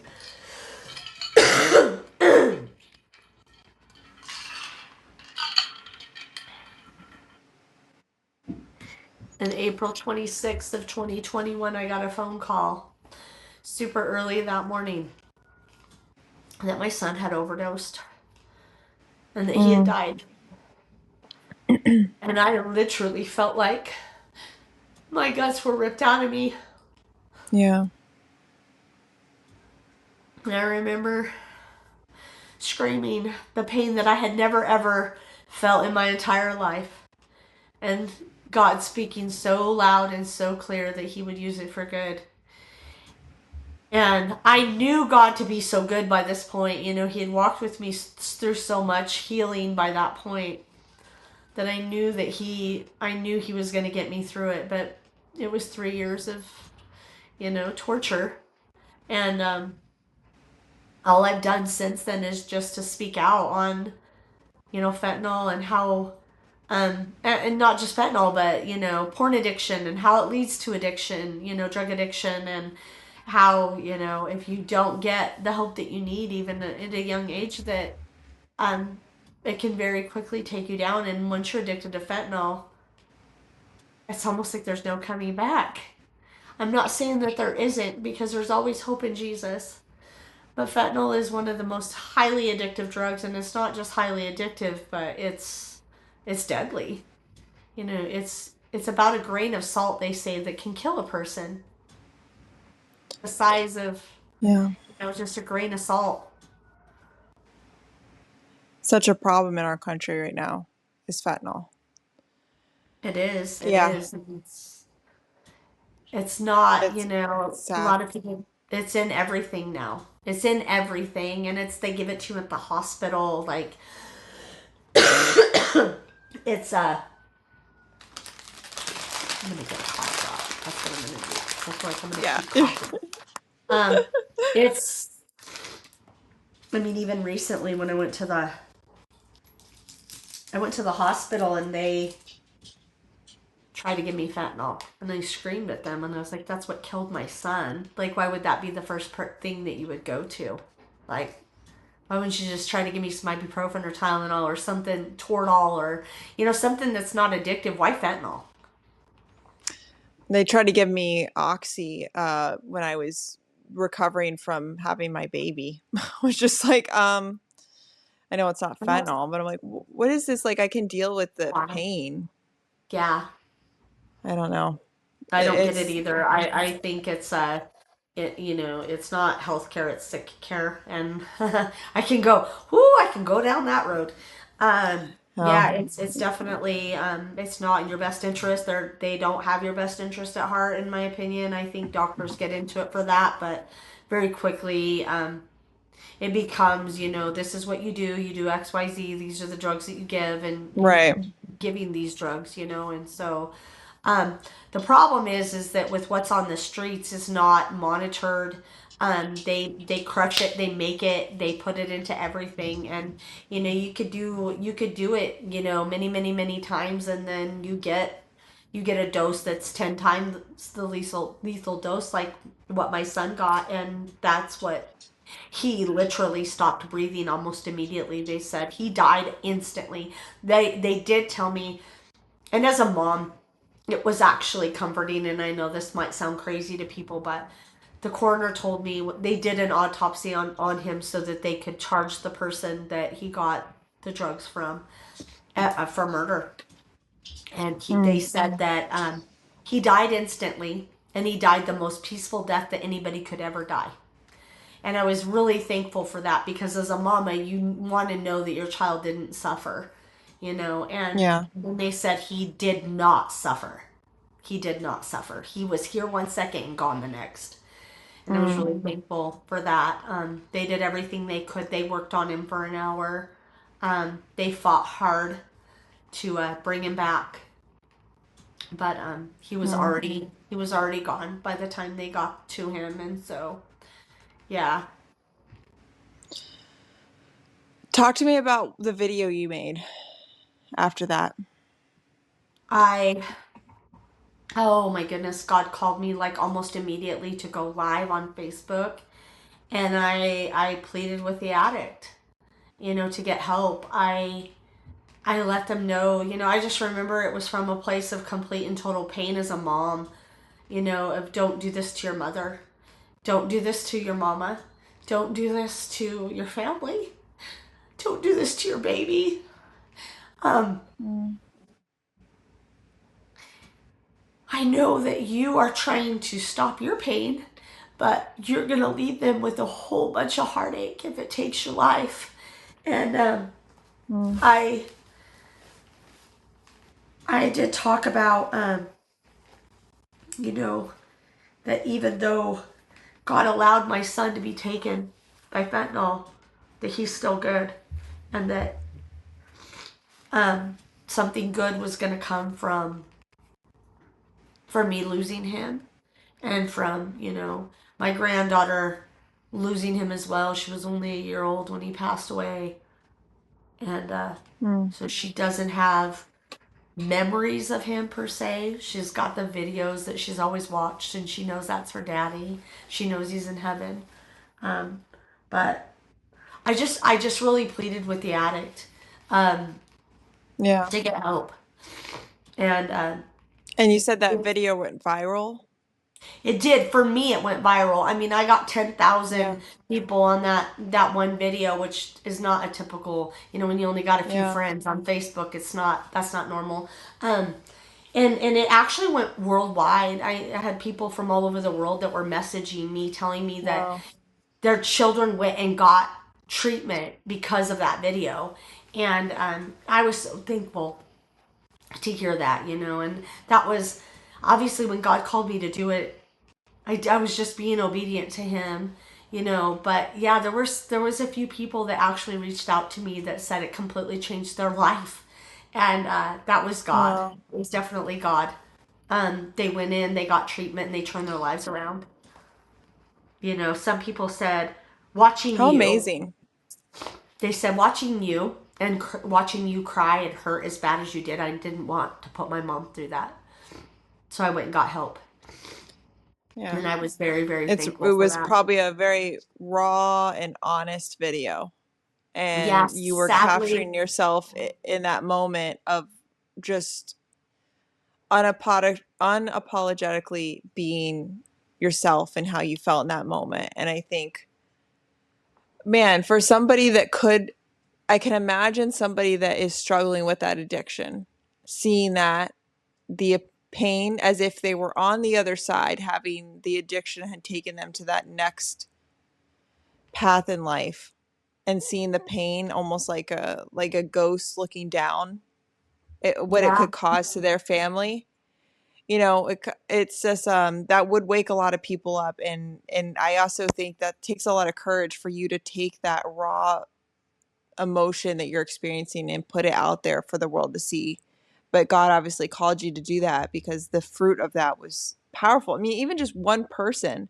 But I think, yeah, you say it's big for you. 10,000 people watching a video means that that was being shared quite a bit and it made a big impact. So, I mean, even yeah. I think that we need to listen to God when we're feeling calling to do Even something in even that in the moment, hard things, yeah. right? Even in the hard, because when you come to the table and God calls you to do something like that, and you're in your most broken of states, that's when He can use you the most powerful. That's when He shines the brightest. And I I needed, in my moment of,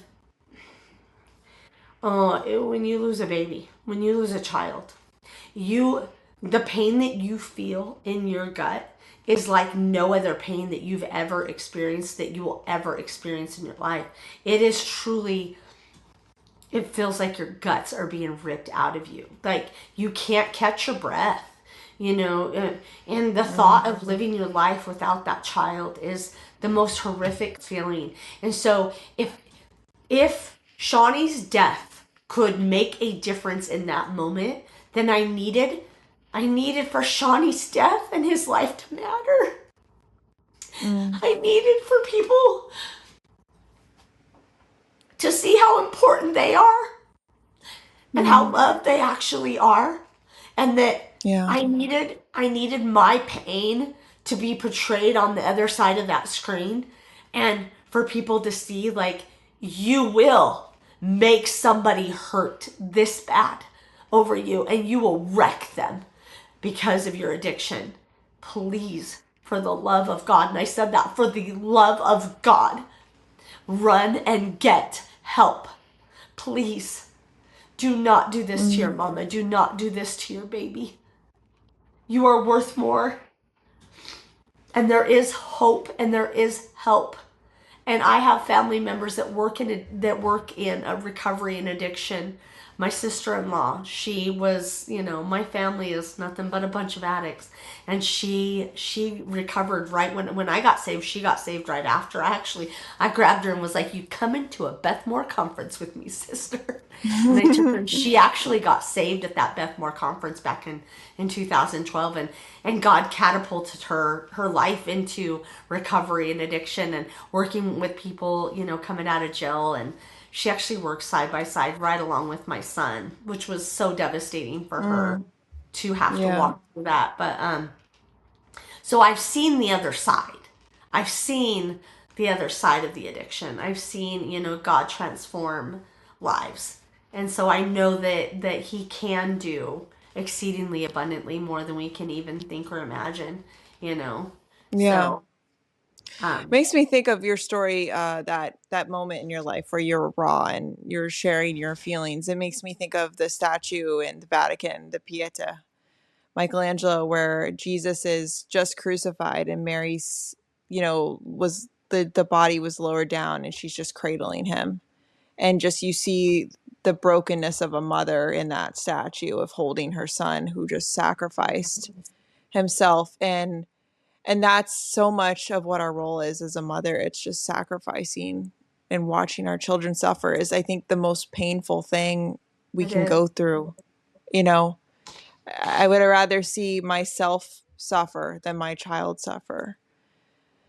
Yes. And And yeah. it's so crazy you bring that up because I walked through that like right after losing Shawnee. I walked through um like seeing Mary for what it really was and knowing like you just hear about Jesus and you hear about his suffering and you see that, but as a human being's perspective, and I'm not even going to talk about what God did for us when he separated himself from Jesus, but even seeing Mary is just that human mother to Jesus and knowing Mm, that her right. son that she gave birth to died for the sins of Yep. humanity.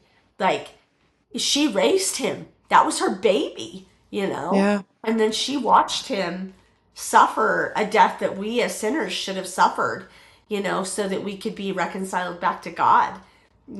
I just, and I also learned through losing my son, and this was really powerful for me, is that God gave his one and only son so that Mm, I could see my one and only son again one day. And I mm, thought, you are a loving God. mm. You gave him up for a sinful people so that you Yeah. could reconcile us back to you. And I Mm, wouldn't give my one and only son for a sinful and wretched people. mm. And I learned Yeah. what ultimate sacrifice was truly given on that cross. When Jesus said, Father, Father, why have you forsaken me? It was because he had to be separated, and Jesus had to take the weight and the sin of the entire world. What sins were committed and would be committed were committed at that moment on him and his body so that we could be reconciled back. God had to be separated from his son at that moment. And what a weight we could never even imagine.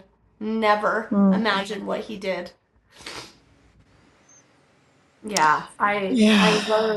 learned a lot through losing my son, and really drew me into such a deep, deep, intimate relationship with Jesus. And he was all I Powerful. had.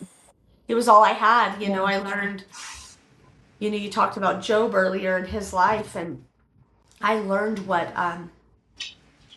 what true worship was, because we can worship God when we're like, oh, we go to church and we raise our hands and tell him how wonderful he is, but true worship is in the really, really hard things of our lives. And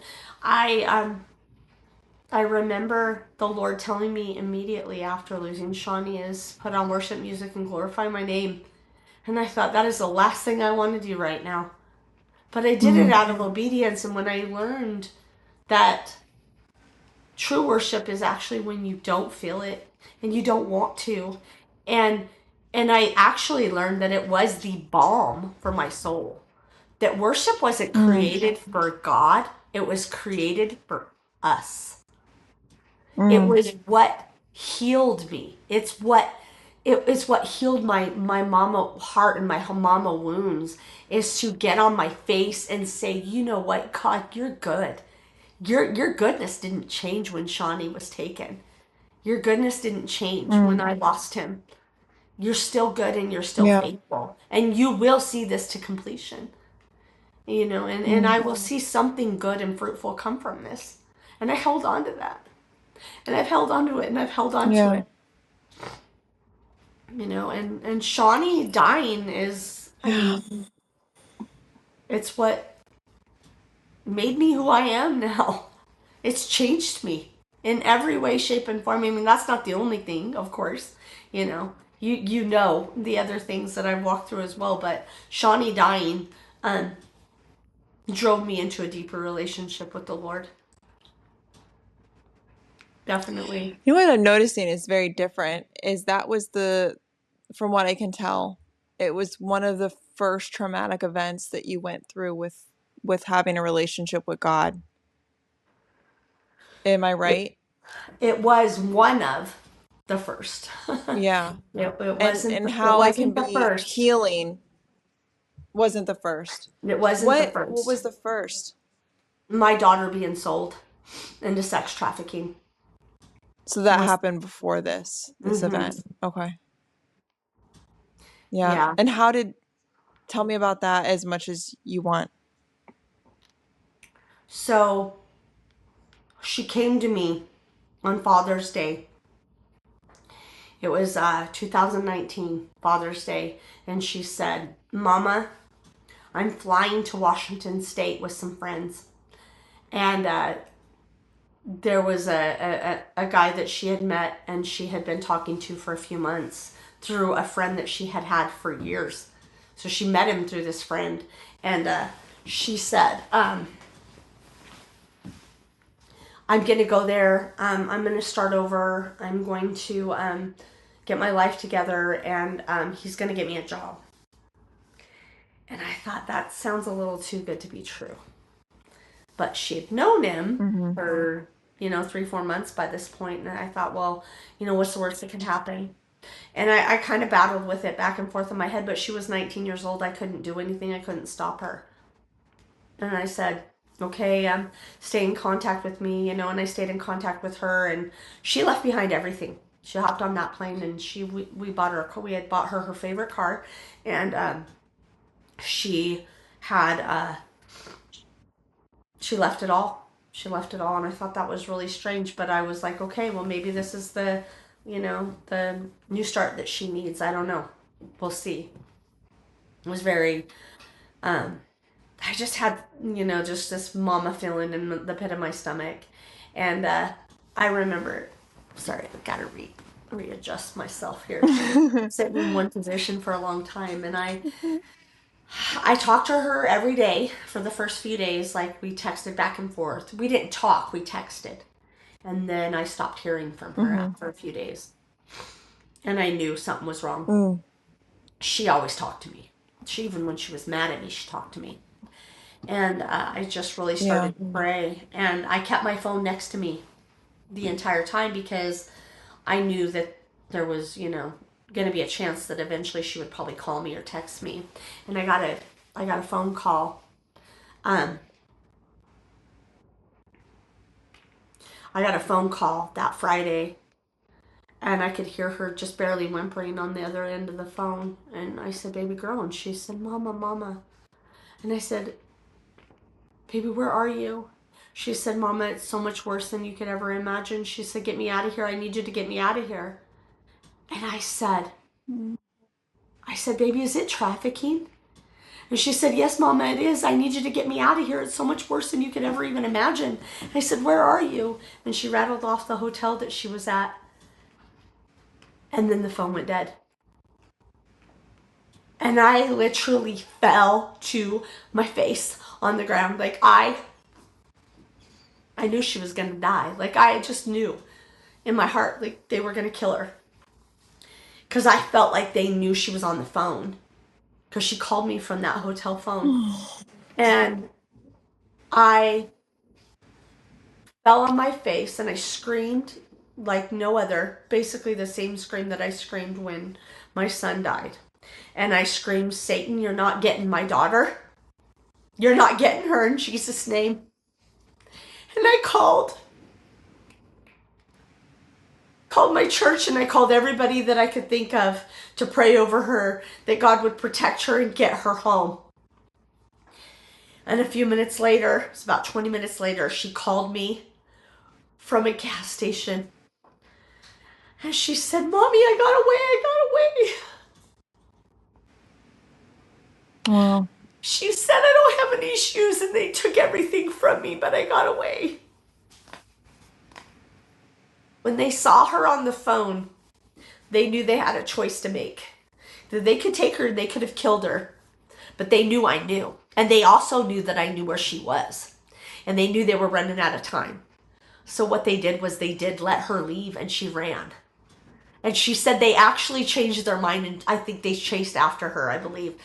But she just kept running and running with everything she had in her. She said she had never ran so fast in her life. She ran to that gas station. She called me, and I said, "Call 911. The police are looking for you already, baby." So she called 911, and I called my husband, and he was already on his way home. He was rushing home by that point. And he got home and he said, "I'm going to get her." He just, matter of factly, my husband is her stepfather, but he's been her stepfather since she was 6 years old. That's her daddy. Mm. And she said, Yeah. he said, "I'm going to go get her." And so, and I had my adopted daughter. She was a year old at the time, and he said, "You have to stay here and take care of the baby and the farm, and I'm gonna go get her." And I was like, "No, I want to go with you." And he said, "No, you have to stay here." And I can look back now and see why it needed to be that way, but he did. He went and got her, and he brought her home, and our nightmare really began when she got home because she suffered severe PTSD. It's called complex PTSD. It's trauma like on steroids. Um, Mm. there's that fear of they're coming after you. There's the fear of they're going to kill you. There's the fear of being, her going through it again, never escaping it. They drug these girls. They beat them. They raped them, and they threaten them and their family. That basically these girls are stuck. And my daughter, though, um, thank God she was rescued. That she got away within a week. But the trauma was so deep, but you think about some of these girls, they don't get out for years if they ever do get out alive. Um, but we went to the I took her to Homeland Security, and I took her to a treatment place that deals with the trauma, and Homeland Security got involved, and they were able to track the ring down, and within a year they were able to arrest him, and it took 6 years, and we finally just went to court in May. I got a phone call from her right that she was going to have to fly out, and so I just immediately made arrangements to go with her to fly the baby and her baby and her husband with her, and we all went, and her and I she went in front of the court, and then I went in front of the court, and we both stood in front of the man that sold her. And miraculously, my daughter told her that she had forgiven him. And she basically shared Jesus with him, and, told him that he no longer had control over her anymore. And it was crazy because I actually didn't know why. I knew why I was there to support her, but I felt a stronger urge that I was there for something so much more. And I got to get up there and I got to look him in the eye. And God said, "I need you to share your testimony with this man." And I thought that was the craziest thing that I could ever do in those circumstances.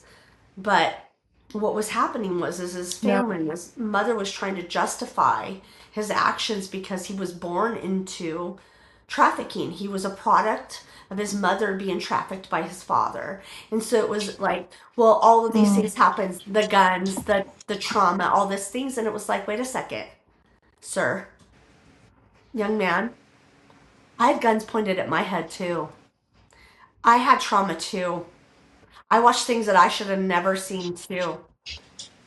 Does not give you an excuse to do what you've done. And I hope that you go back to that hotel or back to that jail cell and you throw your arms in the air and you ask God for forgiveness. And then God actually called me to look directly towards the entire group of people that had flown in there to support him, which were traffickers and gang members, violent gang members. The Homeland Security detective was like, these are violent people. I don't know where my strength it genuinely did come from the Lord. I just Yeah. swept my attention around to those men, and I said, and you can change your life and turn your lives around too. And I was just like, whoa, I don't even know where that came from. And it was just such a boldness. But God was like, Jessica, this may be the only gospel that they ever hear, that they ever see, that they ever Mm, witness, that they could see that when you're up there and you're sharing your testimony with what you've been through and what I've done in your life, and you can look them in the eye and say, God can do that for you too. And then I walked out of that courtroom, mm. and I was forever changed, forever wrecked. I faced my demons when I was in that courtroom. I faced all of the trauma that I had faced as a child, and everything that I had endured, I faced in that courtroom.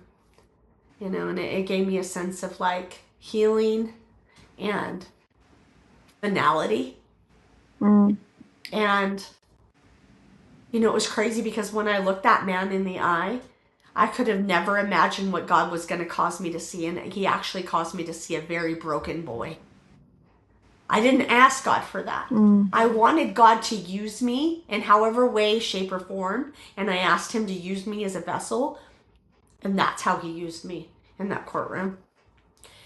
After Mm. sharing Jesus with him, Mm. though, I did turn around and I asked for the ultimate penalty for him. I asked the judge to impose the maximum sentence on him, and he didn't. He only gave him 11 years. But I did feel that, you know, Jeez. it was not what I felt that my daughter and all those other women deserved, women and young girls, because he had trafficked very young girls. As young as 13 years old, he was found with a girl that they say she was approximately 13 when he got her, and found with her when he was arrested at 17. Had my daughter not come forward, he would have continued doing this for God knows how long. My Gosh. daughter, my daughter was the one that rescued all of those young girls and those other By women. getting him caught. Wow. And she was in hindsight that she made it out after a week when you hear that there was a 13-year-old that was with him for many years. Yeah. God, it's a horrible situation. But it's like the fact that your daughter got out alive and in a short, I mean, I don't want to diminish the suffering that she endured She for that time, actually will but say that. She'll say, Mama, I was fortunate that yeah, I was only there as long as I was. Granted, it doesn't downplay what was done to her by any means. right, But absolutely. Yeah. but yeah, she'll say it. She'll say that God used it for his glory and his good. And she's still, she's still walking through it, but she's come so far, and she will she, I see her coming out the other side, being a total advocate for the trafficked girl, for sure. I mean, and she has a heart, like she's, yeah, she has a heart. What's the For warning signs that parents it's hard when, our children only share so much. But as a parent, what would you give advice to other parents for warning signs that they should look Don't let your for when child their on the children are internet. Don't let your child on the internet until they're 18. yeah. Shelter them. Um, you have to know exactly what your kids are looking at all the time. You have to know the conversations your children are having all the time. You can't be too safe. These girls aren't taken. These girls are lured. These girls they're groomed. And it can happen anywhere. It can happen in church. Get Mm. that? It can Mm-hmm. happen in church. They actually send what are called like recruiters. They send them out. They send what are called recruiters everywhere, and so that's their job. These girls, once these girls get recruited, they become recruiters. And I say recruited, they very quickly are trapped in what they're doing. Mm-hmm. The warning signs are, with my child, she could have never known. you know um when we look back, like it wasn't like, oh well, you would have known. She could have never known the person that the recruiter used had been she had been a friend of my daughter for years. Mm. So how would you know? you know but I think the biggest thing is that if you can warn your child, you can educate your child that if somebody is trying to get you away from your family, that is a huge warning sign. Mm. Somebody is promising you something, they're promising you something that is probably too good to be true. That's a huge warning sign.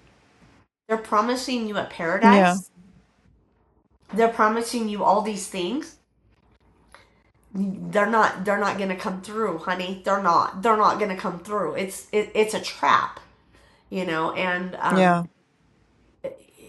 a job, a new life, starting over. A lot of times they seek out girls that they think are really broken, and my daughter, she was, but the thing that I told this to the man, directly to his face. I said, you picked the wrong girl when you picked my daughter, because you picked a warrior. You picked a girl whose family Mm. loves and dotes over her. We genuinely love her, and we'll go to hell and Yeah. back for her, And so I think he thought what he was getting was a girl that maybe was distanced from her family, which in some regards she was, but in a lot she still wasn't, because we still had communication every single day, you know. Mm. So he that was the thing, is he picked somebody who he thought may have been, estranged from her family, but um I think the biggest thing is that parents need to know what their kids are looking at. They need to know who their kids are talking to, who their kids are communicating with, because they use people that would never suspect. How does forgiveness for all that you've been through and continue to go through, how does that affect your life, and how has Christ transformed your ability to forgive? Well, good thing God just gave me a whole thing on forgiveness the other day. Perfect. I love that You were preparing he without knowing it. literally wrote he literally wrote this out for me. Like he Mm. he he laid it all out for me, and such a form that I was like, I'm supposed to teach on this. Like I felt like I was supposed to teach, and then the Lord kind of was like, no, not right now. And then tonight I literally grabbed it, and this is my journal, and I Mm. grabbed it, and the Lord just had me open it up to this, and I was like, okay, Lord, like obviously this is what you want me to share, because there's so many different aspects, but I think the most important thing that anybody that watches my story needs to see, um, God's goodness and faithfulness and His glory in all of this, because if you miss all of that, then you miss the whole point, right? It's like, why am I Mm. still here? Yeah. It's to share His love and His glory and His and true what true forgiveness looks like. And one of the things that I learned walking through all of this, is forgiveness isn't saying what they did was okay. Forgiveness isn't saying that you have to have a relationship with that person, even. Forgiveness isn't saying, you got to go have tea and crumpets with them. Mm. Forgiveness isn't saying that you got to go to the family reunions with them, or, whatever. And I'm just being broad with this. It could be a manner of things that you've been through. Forgiveness is Mm-hmm. saying what Jesus did was enough on the cross. Forgiveness is saying Mm. that God gets to be their judge and jury, and then that we don't have to be. It's saying that you get to leave it at the foot of the cross, and you get to trust and believe that our Maker can be the best judge and the best jury for that person that has done those things to you. It's my hope is always now is that when I walk through forgiveness, it's hoping that they'll actually turn their life around and give it to Jesus, because how amazing would it be if they could, be they could be a vessel and be used by the Lord, And Yeah. so one of the things that the Lord was teaching me is that the Bible is crystal clear that our sins are not forgiven if we do not walk in forgiveness. Matthew 6:15 says that if you do not forgive others their sins, your Father will not forgive your sins. Well, He isn't commanding us to do something that we're capable of doing in the flesh. He's commanding us to do something that we have to surrender. And what Mm. we have to do is we have to actually ask Jesus to change our hearts towards those people, because we can't. People will say, well, I forgave them. Well, sometimes we think we have forgiven somebody, but if it still hurts, it's not forgiven. When you can think about that offense and it's still painful, then it's truly not been forgiven. And it's because we haven't allowed Jesus to truly change our hearts. So I wanted to share with you really quick that one thing that catapulted me into my deepest relationship and walk with Jesus was when I came to Him, and He very quickly said, Jessica, I need you to forgive your mom. And I screamed. I literally screamed at the top of my lungs and was like, how do you expect me to forgive her, God? She didn't even want me. She tried to kill me. And He spoke so clearly to me, and He said, Mm. but I wanted you here. And if you let me heal this, I will show you what your purpose in this world is. And I was like, Mm. that's it. Like I knew that if He spoke that to my heart, that means that He had a plan, and He had, there was something so much bigger than me in all of this. And it was, if I could just seek Him, then He was going to heal that in me. And I knew it to be true because I Mm. knew I had been walking through and reading His word, that He could change me. And He did. And I went to my mom and I actually told her that I forgave her and that I loved her. And a few years later, my mom died of her addiction. But I was able to know when I said goodbye to my mom that day that I wasn't hurting anymore. Like I had already let that go, and I let Jesus's death be enough for what my mom had done, and that I didn't Mm. have to be her judge and jury, and I could just let her be a broken person. I think we have all these expectations, and we put people up on a pedestal, and we expect them to basically be a god to us. And that's where God's like, I am your only God. I can be your God, you know? Yeah. And one of the things I wrote down is I said, let love and oh, this was a scripture. It's in Proverbs, and it says, let love and faithfulness never leave you. Bind them around your neck and write them on the tablet of your heart. Then you will win favor and a good name. And the Amplified Bible says, let not mercy and kindness, shutting out all of hatred and selfishness and truth, shutting out all of deliberate hypocrisy or Mm. falsehood, forsake you. Bind them about your neck. Write them on the tablet of your heart. And Colossians 3:9-12 says, so shall you find favor, good understanding, and high esteem in the sight or judgment of God and man. He's saying, do not let mercy, kindness forsake you. Y'all, Mm. everything He commands of us is not what we can do in our flesh, with our human heart.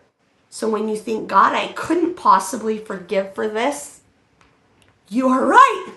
You can't. Mm. Not in your flesh. It's why He tells us that we have to give Him our hearts. He says, give me your heart, the heart of stone, and I will make it a heart of flesh. Mm. And one thing that the Lord showed me is when we give Him His heart, it's Jesus's blood that bleeds through those wounds. And it's His love from Him on the cross that flows through us, that we could extend to other people. And it's not from us. That's why I was able to look that man that sold my child in the eyes and see a broken little boy. That didn't Mm. come from me. That wasn't Yeah. anything from me and my flesh that I could do on my own. I can't do that. You can't Yeah. you can't forgive for those things in the flesh. You can't. And and Yeah. and you'll stay in bondage and in a stronghold for the rest of your life until you actually offer your heart to Jesus and say, please take my broken heart and do what Mm. you will with it. And he will, and he'll change you, and he'll radically change you. And he will make you into the person that he's created you to be. And that's how we can go into the world and we can preach the gospel to people that hate us, that don't love us back.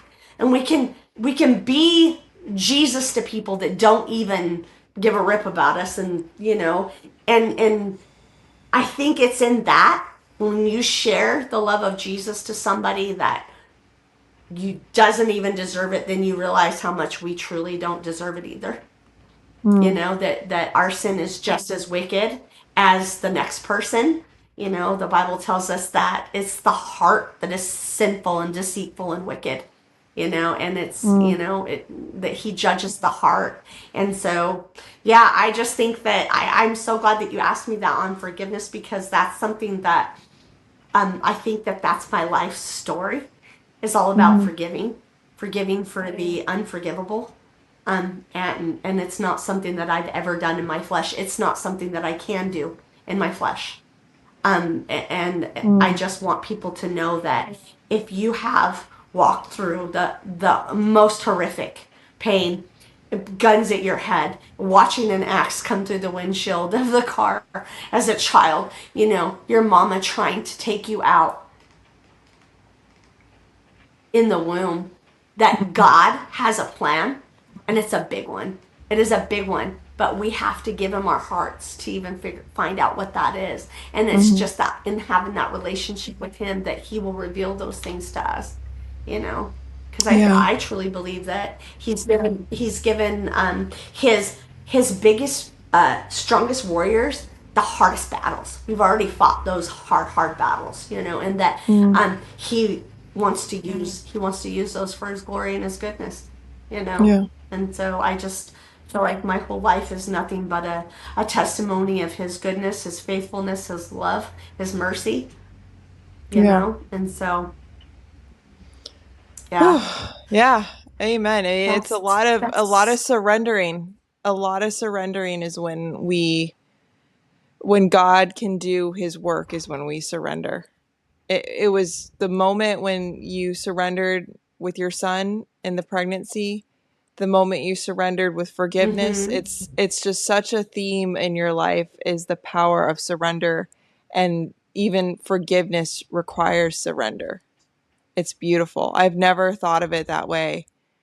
Of we all I think I've really struggled with forgiveness. I feel like sometimes forgiveness is you forgive them one day and then the next day it's you need to practice it, you get, but man, just to surrender and the recognition that it's not your call to judge them. And people say all the time, oh, it's not my place to judge, I can't judge, da, da, da, da. I don't know if everybody realizes what they're saying when they say that.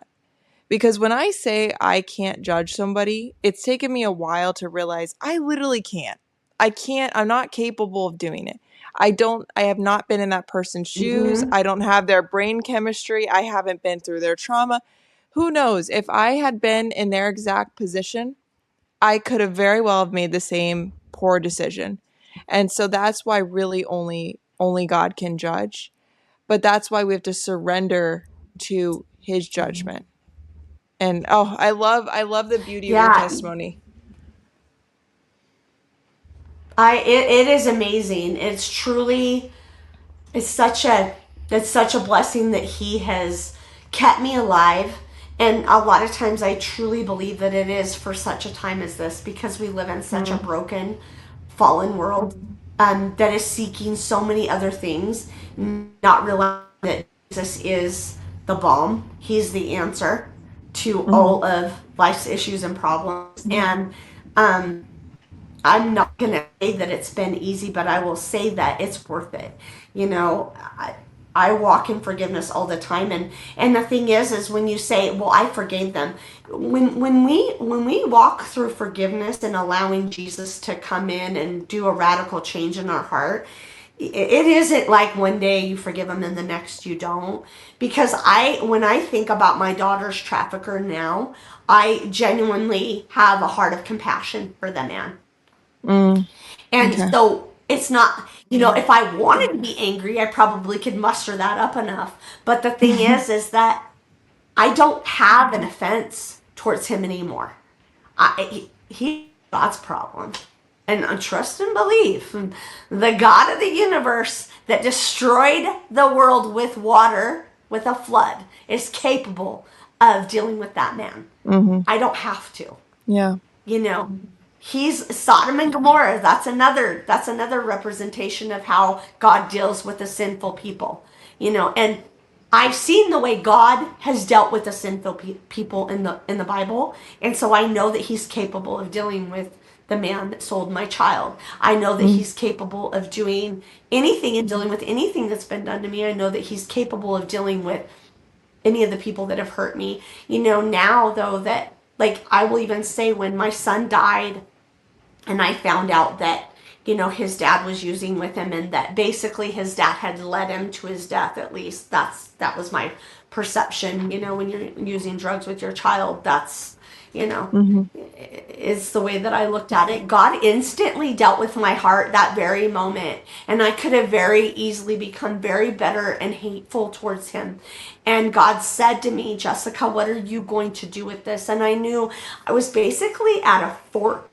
I could go this way or I could go this way. Mm-hmm. And I said, I can't bear that. I can't bear that burden. It's too heavy. I Mm-hmm. know what it's like to carry unforgiveness towards a person, and I choose not to do that, Father God.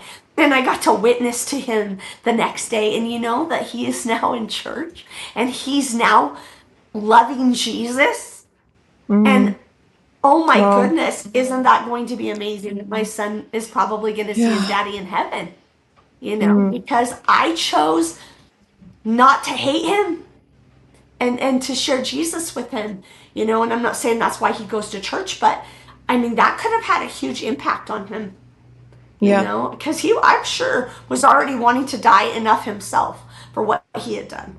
He already Mm. had enough guilt and shame for what he had done, and I didn't need to put any more on him. And so, I thought about that, and I thought, I had all this going through my head of, what would Shawnee want? Shawnee would want me to share Jesus with him. Shawnee would want me to love his daddy in his brokenness. And I tell you what, when you extend grace and love to the people that have hurt you the most, you'll never look more like Jesus. You Mm. will never shine brighter than in those moments Wow. when you walk through life loving people that don't deserve it, because none of us do. The Bible says that Christ died for us while we were still sinners. In fact, that's what this says right above my head, and it's a crown of thorns, and it has the nail, and it's Romans 5:8.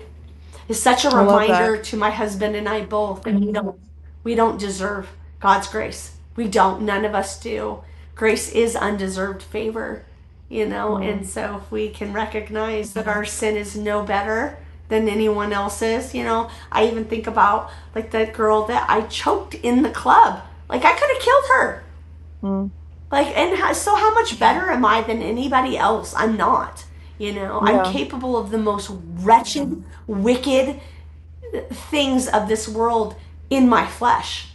And I'm thankful that God has sustained me and kept me from doing the things that I could have done. And Yeah. so, yeah. Wow. Thank you, Jessica, so much. You shared so many powerful things tonight, and you were so vulnerable and honest with us. And I think so many people are going to take away from this story and connect with your story in their own personal way. And um, hopefully, we continue to all strive to surrender, to forgive, because I think your testimony is really the power of that, the power of surrender, the power of forgiveness, and how freeing it is on our life, and how much joy you radiate joy despite everything. So yeah, thank you so much for your time. Um, do you want to, if people want to check out your we connected over chickens, which we didn't even talk about on the podcast, but Yeah, you it's have been into created it's this. been into little homestead. Yeah, so where can people find you? I know they'll go there, they'll think they're talking, they'll heard your story, and they're going to go there and see a bunch of amazing coffee chicken eggers, which if you guys, her eggs are literally the color of coffee beans. That's how we connected. I followed her page and then she started talking about Jesus and I heard her story and I said, "Will you come on this podcast?" So where can they find your chickens and also connect with you? I'm just Little Willow Homestead on Facebook. That's where I'm most present right now. I do have a YouTube channel as well, but I've really just tried to focus on one one avenue, Platform, one yeah. platform. I tried Mm-hmm. tried to do them all. I tried to do, TikTok and Instagram, and it just became too much, and God really just said, just focus on Facebook, Jessica. Just use that platform. It's the one he's grown.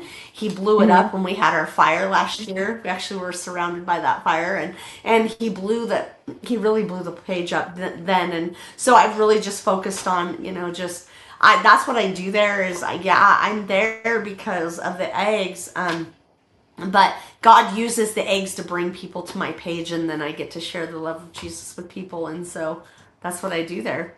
And It's so yeah, beautiful. it's kind of I love crazy. it. He Ministering created through he chickens. created. I know. That's the thing is we try to put a lot of times we put God in a box and we think He can only use us here, He can only use us there. And ministry used to always be away from the chicken page, and God actually said, "No, actually, I want you to use the chicken page." Just kind of was like, really? And he blew it up, and he just opened so many doors, and it's so neat to see. There's so many people, broken people, that are on that page that have been ministered to through our story. And so yeah, come to Little Willow Homestead and see some beautiful eggs, but you'll get to see a whole lot of Jesus, and he's doing awesome things with that page for sure. I love it. I love it. So Well, thank you so much to being so generous with your time. I appreciate it. Bye. thank you, All right. thank you for having me. You're welcome. Thanks so much for listening to the Geary Theory. I appreciate your support. If you like this video, hit the subscribe button, ring that notification bell, follow me on my Instagram page, Geary Theory, and go to the Facebook group page, Geary Theory, where you can debate people and also connect with like-minded individuals. Now, that being said, share this video. If you found it helpful, we need to get this truth out there. Be a supporter of the truth, unapologetically proclaim the truth, and all you have to do is share this video to start that movement. And until next time, we'll see you again.